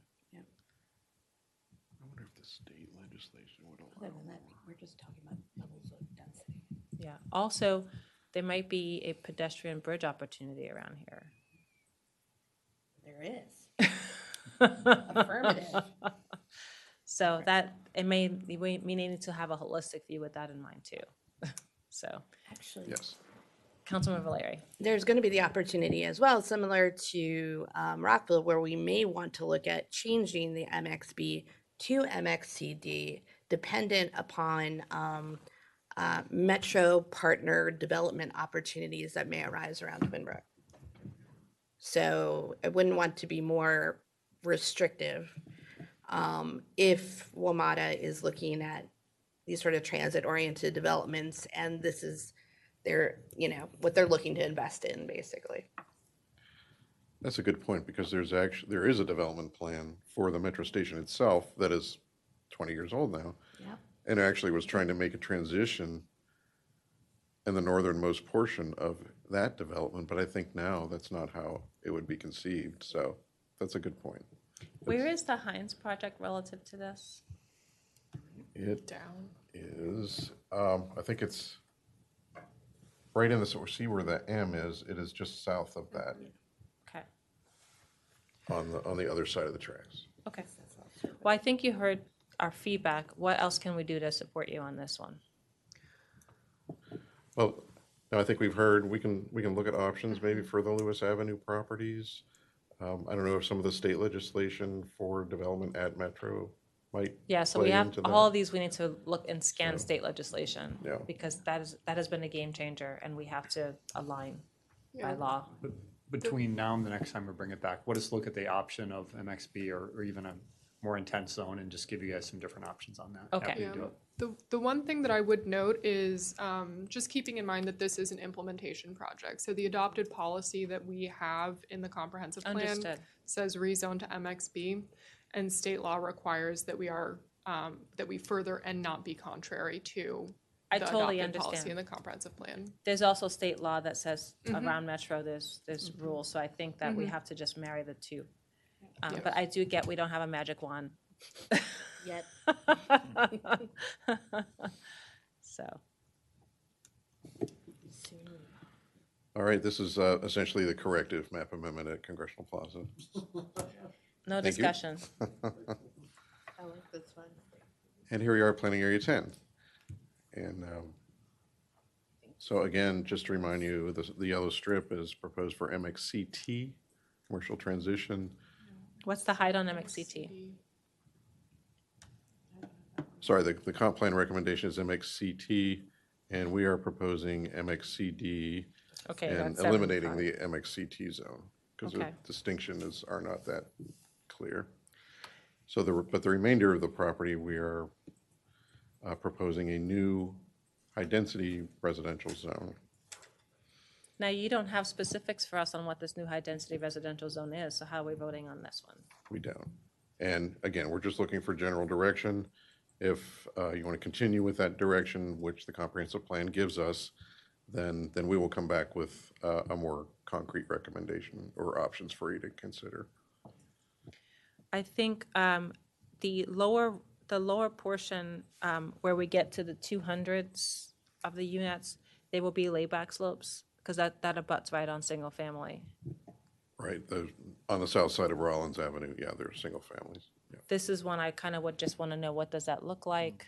I'm fine at the core away from the homes, but I think, as we talked about, we transition into the neighborhood, so. These are the low rises, and that's the high rise. Councilman Van Grack. But at least in the central area here, you're not proposing there's going to be a significant height. You're talking about the density more, or are you also talking about height? And height. Well, we're primarily talking about density. That could mean additional height, but doesn't necessarily have to mean additional height. It hasn't been defined yet. Yeah. So that's why it's hard to vote on. It could also mean less height, in all honesty. You can increase the density, reduce the setbacks, and get the same result in terms of density with less height. What we have with the RMD 25, it has that 75-foot height limit, but it also has very significant setbacks. So if you kind of expand outward, maybe you can go down and still get more density. In the past, you guys have shown like maps, like a gradation of, so we have a sense of what you're planning. I wonder when you come back on this one, if we could see something like that. Yes. That would be help visual. Like East Jefferson seems to make sense to me. But then when you get into A1 and the green space, I don't really know what we're working with. It's not defined yet, so. Right. Councilman Valeri.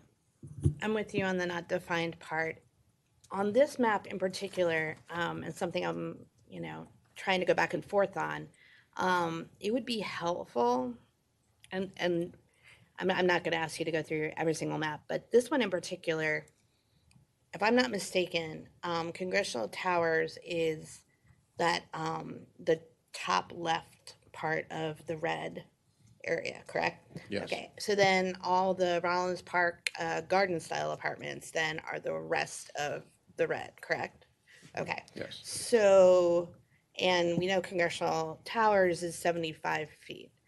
And Congressional Towers being a very tall 75-foot building with a lot of open surface around it, but then it does lead into the garden. So I would be interested in, it almost seems to me, getting a little bit more information about maybe being a little bit more strategic with this section that might allow a transition toward the green, but that would allow for higher density in an area that has had a lot of higher density housing for longer. I'm just kind of trying to spitball this particular area because we do want to be able to increase density, and this is an area that the red has been knee deep in density for a very long time. Side note, my parents lived, I think that was their first apartment was Congressional Towers. And so I think it's a great location for that. So then maybe we can look and see maybe other rezoning around here might not be necessary if we can look more creatively at the red zoned areas. What's also the reality of realistically looking at A1 being redeveloped? That would be displacing a lot of people, wouldn't it? Potentially, and I think if you read the comp plan recommendation, it aims to limit displacement, understanding that's probably going to be an issue if there is Yeah, redevelopment. the one thing I want to flag here is that there's a lot of naturally occurring affordable homes here. I have some concerns about what we could be doing when we're trying to increase affordability. So I just wanted to raise the caveat there. The green space probably seems the most likely to be developed because that's not, but so this for me needs more information and consideration, considering Yes. the context of the things that we've heard this evening and discussed. Okay. This is Tower Oaks. This is a property that's R90, recommended for RMD 25, currently vacant, probably will be vacant for a number of years because there's a private agreement that limits development. Do we know why they did that? What? It was just that and I don't know when it came into being in the 80s or 90s, but it was just an agreement between tower companies and the residents on Don Mills Court that came into this agreement. Dr. Miles, do you want to add anything? No, I presume it's probably with Newmark, and when that Tower Oaks is all supposed to be office park, and so they probably wanted, because it's all wooded right there. Yeah. And it kind of protects them from 270. So I imagine there was some agreement to, if they're going to build office buildings, as was the case for that whole Tower Oaks thing, that they were going to provide some buffer between that and the community. And I think the access is probably problematic and potentially could come through Don Mills Court, so. Yeah, they would I'm sure have to that was go a through the concern, existing neighborhood. That's the other thing about the previous map, that the streets are, on the Montrose one, there's not a lot of access points to what you're trying to put in. It's very messy. And I think the comp plan recommendation talks about dividing those large blocks up into smaller blocks and establishing a better, more robust street network in that area if there's redevelopment. So this is a theoretical and not likely to happen. Preparatory? Yes. Okay, well, I guess I'm fine in theory. Yeah, theoretically, thumbs up. I mean, this is what the comp plan called for. There's been outreach on this one. It's likely not going to happen, though. Yeah. Okay. And this is the Picard Drive corridor, developed as mostly office and proposed rezoning to more mixed use. This one makes sense to me. There was the other question that I know we raised earlier about when it's so adjacent to 270, but I also know that we have to follow the comp plan. So it seems like there could be something. Yeah, MXCD is 75 feet. Yep. Although I defer to the right honorable Jackson. Councilmember Jackson. Thank you, Mayor. I just want to ask a question. So you said that this was employment. There is an apartment building there. It was a former hotel, and it was a transition A loft? Is that the the flats. The flats that Jessamine. So I guess my question is, about engagement again. So did we reach out to that apartment and those renters for their feedback? And that's also naturally occurring. And transition. We can certainly do that. We did not reach out to them specifically to this point, but we can do that. Yeah, I don't want to forget anybody, and so that just concerns me that we might have been forgetting them because it was something that transitioned in the recent past. And I know that we've spoken before about King Farm and about Worthy Gardens. And I just want to make sure that if we have not done the outreach to them, and maybe we have and they don't respond, that we do outreach again and make sure that we get the feedback. What's the height of the current building there? Well, you don't have to answer now, but like, is it changing the height? Or is it No, just? it's just kind of reorients the mix of uses that could be there. Actually, MXC, you can go to 120. MXCD is 75. Oh, so we downzone them. Yes. Why do we do Well, that? in theory. You said in theory. Councilman Van Grack. Well, it's downzoning in regard to height, but upzoning into the types of usage. Right. Okay. Exactly. So it's 120 on MXC, and that MXC is office, light industrial, employment generating uses.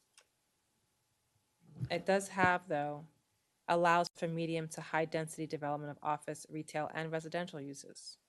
So it's a little squishy. And that there's a caveat on that. It's where recommended in the comprehensive plan. What do you see as the key difference between MXC and MXCD? MXC allows, the prior council went through a whole evaluation of the MXC zone and permitted uses in the zone and really wanted to make sure that it was primarily focused on employment. So some of the uses were removed. So there's less of a potential mix of uses in the MXC than there would be under the MXCD. So they lose the ability to do industrial. Yes. Okay. Councilman Van Grack, do you have a concern about that? Well, You raised no, it before. I mean, but again, while you're losing the industrial, you're gaining more ability to expand from a residential mixed retail usage, right? No, because Yes. in MXC you can do retail and residential. It says it in the description. You can. I don't think So there's you're any in not this gaining anything, corridor. you're actually losing a use and losing height. I just wanted to flag it to you because I know you had a concern about that. But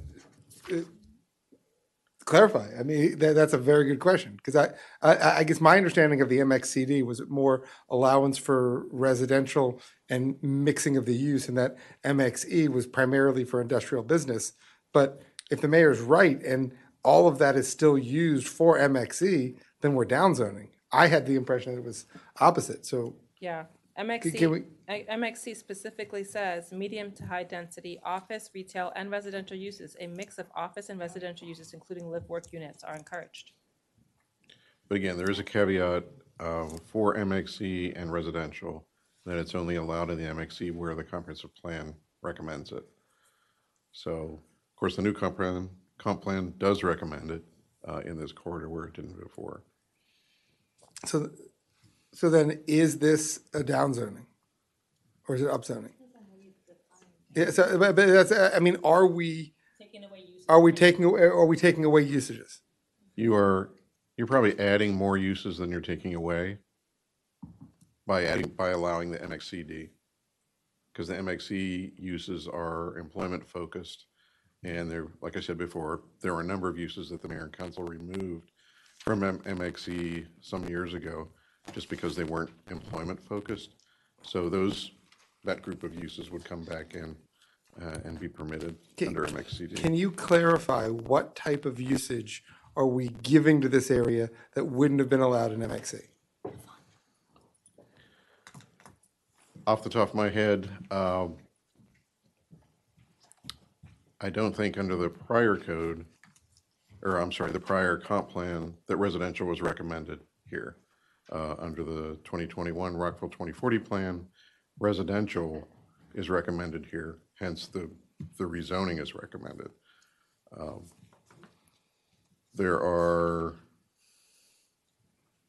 I'd have to look at the use charts to see which other uses would be permitted under MXCD but not MXC. So, I mean, my impression was similar to yours, that the MXCD is allowing more residential mixed use, but I think the mayor's descriptions of how we're defining MXC and the fact that it's in the comp plan as residential encouraged here seems to me like we might be reducing the usage. So I think before I made a vote on this, I'd want to get a clarification of exactly what usage is allowed under MXE with the comp plan here versus MXCD. And if it's really true that in both cases, they're primarily doing the same, and all we're doing is reducing the height, I'd say I'd have a concern about the change. Okay, we can bring that back to you. Councilmember Shaw. Just a quick note, like one of the differences that I see with the MXE and the MXCD is being near the highway and it's near 270. Is that right? Like that's one of the reasons. We do have a lot of MXE that is along the highway, just because that's traditionally where the employment-based uses have been in the city. I just noticed that difference in the description. Right. Yeah, the MXCD is supposed to be more of a corridor, right a on mixed-use corridor 270. zone. And if you put it in the MXCD, it says that we have to accommodate service drives and required parking. So you could be reducing their height capacity, reducing their uses, and now requiring more parking. Maybe this can come back to us. Yeah, I think we need some more specificity.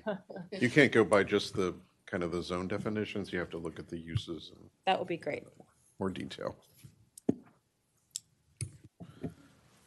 All right, this is Planning Area 17, which is South on Redgate, and the recommendation here is to go from IL to MXE, which would allow for residential, and there's actually some existing residential in this area. I support this. You're not taking away any uses. IL does have lower impact industrial zone, but MXC allows more a residential, and it maintains the still light industrial. So I think this is a go for me. Councilmember Shaw. In this area with David Skulls, was there like a correction for the zoning for David Skulls or something? Could you share more? Yeah, the current zone is the light industrial, and it's had the residential community within the light industrial for a number of years. So this is aiming to be a correction to that. There never should have been residential in a light industrial zone. It's also, just let's be honest, is where people put, when they were doing redlining and, put people with lower incomes and BIPOC communities and put them in industrial areas. It's a historic planning tactic. I like the change to MXE to acknowledge the residential character of the community. I also just question whether did we engage RHE on this? Because I know that there was discussion about potentially improving the quality and rehabbing that property. So I just wanted to make sure we've had that discussion. We will reach out to them. We have not yet. Okay, thank you. Councilmember Shaw. And this will also include some of the tenants that live there as well. Councilmember Valeri. Just real quick, I don't want to lose the fact that, importantly, that the David Skull Courts community is part of this, but there is also a residential community, the 1001, 1633, that I want to make sure that they're also equally engaged as well, and often overlooked. And I know that some residents have not felt very included in the city of Rockville stuff. So I would hope that we could make it a point to make them feel connected. I cannot remember what the name of it. I think Redgate is part of the name. Redgate Farms. Thank you, Redgate Farms. Thank you. Yeah. But I just want to make sure for equity reasons that they are engaged. And nice thing is that it's kind of like they have nice buffer with trees around that community. It's very pretty. Industrial light, what's the height allowance on that? It's 45. I believe it's 45. If you have to get back to us, you can say that too. Yeah. Don't worry. No worries. I just wanted to check to see what we were changing. Yeah, it is an increase in height because I believe if it's not 45, it's 50, so it's in that. So this is increasing height and uses. And the layback slopes would apply to the communities in the 1150, 1132, because I know that there's some industrial there and there's some single family in that area too. He said MXC is 120, but the comment I asked about was IL. Oh. Yeah, it's actually 40 feet. We looked it up. IL is 40 feet. 40 feet. So the layback would apply from the single families in Redgate Farms. And I think presumably from the David Skull homes as well. Because we're allowing up to 120. So there'll be a transition to the community. Okay. Councilman Van Grack? Where's the Redgate? Because the Redgate Farms is below the park, the Northeast Park, right? So Redgate Farms, you couldn't get a buffer between the park and Redgate Farms, right? So it's and maybe I've got the wrong neighborhood, but there's a handful of single family. Are you talking about by lots. Maryvale and like Yeah. by? Yeah, that's. Okay, so that's Wesley. yeah. Wesley, okay. Yeah.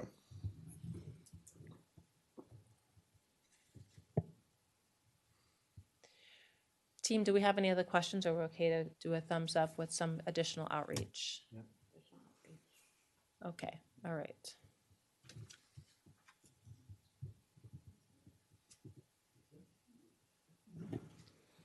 So that was the last map. You made it. Thank you. Thank you. This was really good feedback. We appreciate it. There really was no other way to do the exercise. There just wasn't. So thank you for all that. Thank you to the planning team. I know you've been in that seat a lot lately, so we really appreciate it.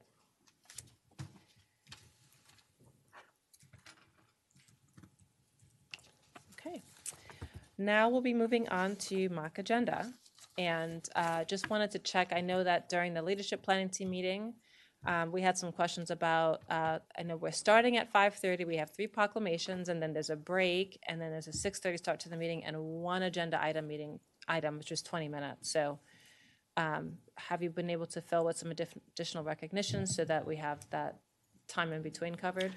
I think Danny has heard back from one of the coaches. I've seen some email trail this evening, so we should know something definitely about tomorrow. Okay, that sounds good. Madam Mayor, I've heard back from all 3. Yay, congratulations. Thank you. Great work. All right, so are we okay for next week, everyone? All right, and we all have the Vision Zero presentation, and I know that's going to be posted online. I know the brief book is online, but the presentation on the Vision Zero page too. Okay. All right, anything for old new business?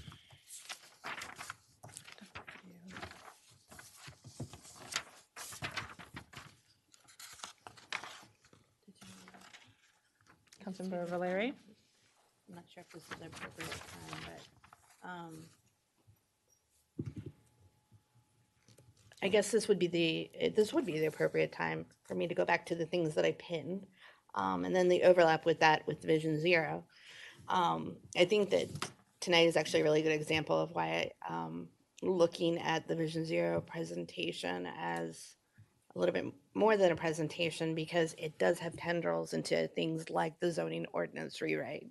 I think that, community members' valid concerns, we don't want to just say, oh, hey, we heard you, and move on to zoning. We should take this as an opportunity to pause and say, this is a really good point. What sort of coordination between what we're hearing through the zoning ordinance rewrite process, and then what we could do through the Vision Zero action plan, and where that aligns. I think that is one of the reasons why having a more fulsome conversation, I think, would be beneficial. And I've noticed that, not only for the zoning ordinance rewrite, but in general, when we've talked through things like the second entrance to the senior center and stuff like that, we're through that process, we're getting really good feedback on transportation mobility infrastructure that, it may be worsened by or made better. But what are we actually doing with this feedback that we get that we could be doing now? So I just wanted to flesh out a little bit what I pinned earlier.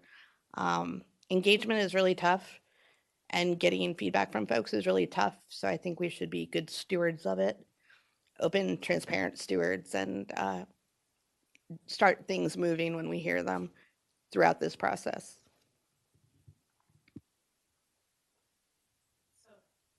Just to clarify, are you saying, you're asking about the special presentation status, or are you thinking that you might raise things in old new business related to Vision Zero? If you have questions after you send your questions and get responses, you could just, what are you asking your colleagues for? I would ask my colleagues to reconsider the designation as a special presentation to a new zoning type, a modified work session. It does not need to be extensive, but I think we should have more of a discussion than a special presentation would allow for. But I think long-term, so I'm saying both things. I think long-term, it's as we hit on these other agenda items, what are we doing in that moment to alleviate some of these concerns or start working toward alleviating them when we get the feedback like we've heard tonight and senior center entrance and stuff like that. So let's take that separately. So Sure. you heard feedback tonight, and we're hearing feedback in sometimes community form of pedestrian safety issues. Is staff taking note and writing that down? Do you need us to send you a follow-up email? That's the first question, is how is that being translated to then follow-up and potential review or action? Yeah. I mean, what I'm hearing is when we consider things like rezoning, redevelopment, development application, we should always have front of mind impact on traffic existing, and then what improvements could we require upon the developer if there's a nexus between the new development and the roadway to actually make the conditions better. So the Vision Zero approach with rezonings and development matters is always top of mind for us, and we're happy to hear that reinforcement from Councilmember Valeri and others to make sure that happens.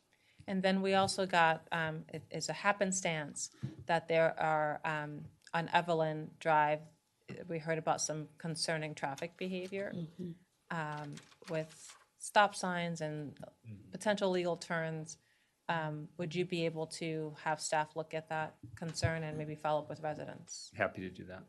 Okay, thank you. Thank you, Madam Mayor. So that's question one. No, that's the crux of it. It's just, I know I've been there. It takes a lot to come out and give this kind of feedback. And you don't want folks to feel that their feedback's not being heard. And I am very much supportive of everyone's concerns that they raised here regarding pedestrian safety. And I'm all for a proactive approach that we can do something to make it safer before something tragic occurs.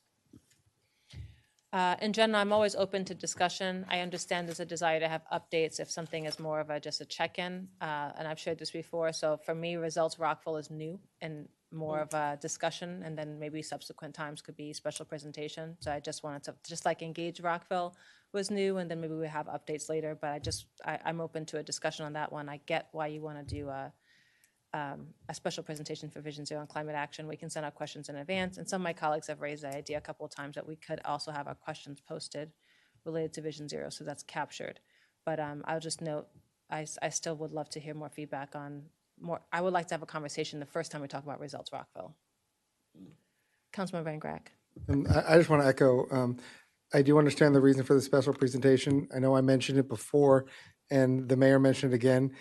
One of the concerns that council members and the mayor have had is being able to have feedback addressed in a public forum to engage in transparency, which we've talked as one of our goals. To the extent we're going to have special presentations, any questions that are asked or issues brought up by council members can be put into the agenda in the briefing book. That way we've got the transparency regarding our issues and still adhere to the special presentation and not elongating the meeting or causing anything to be delayed until 10, 11, 12 o'clock in the evening. I also do want to echo what the mayor said. While I wholeheartedly support the special presentations with regard to updates that are coming to the mayor and council, if it is something that we are for the first time hearing about and is our first update on a new initiative, it probably makes sense for us to be able to have some type of dialogue with staff to clarify anything. So I think what the mayor's point does make sense for that limited opportunity when it's something that we have not had come before us whatsoever. That being said, that's about the only kind of exception I can see, because I think updates to the mayor and council should primarily be special presentations without an engaging back and forth. Thank you. I have two things. One came up during the Rockville Town Center Master Plan. It was removed that we would address the wires on 355. I understand that's very expensive to do. However, it seems like there are times where the city has made some standards in terms of what stuff can look like whether that's small cell towers and they have to be positioned in a certain way, or the way the wires are looped and not dangling. Some of the poles are leaning severely.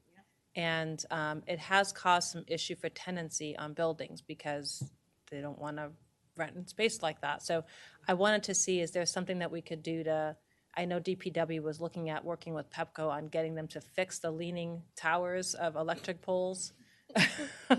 I can't tell you how many times a month someone asks me if it's going to fall. So if we need to have a design piece or something that says what they're supposed to do. I know that staff has done that before for those poles for other specific things, but I wanted to specifically raise that since it's removed from the Rockville Town Center plan as an issue to address. I think we still need to address it even if we're not undergrounding. You guys okay with staff looking at that?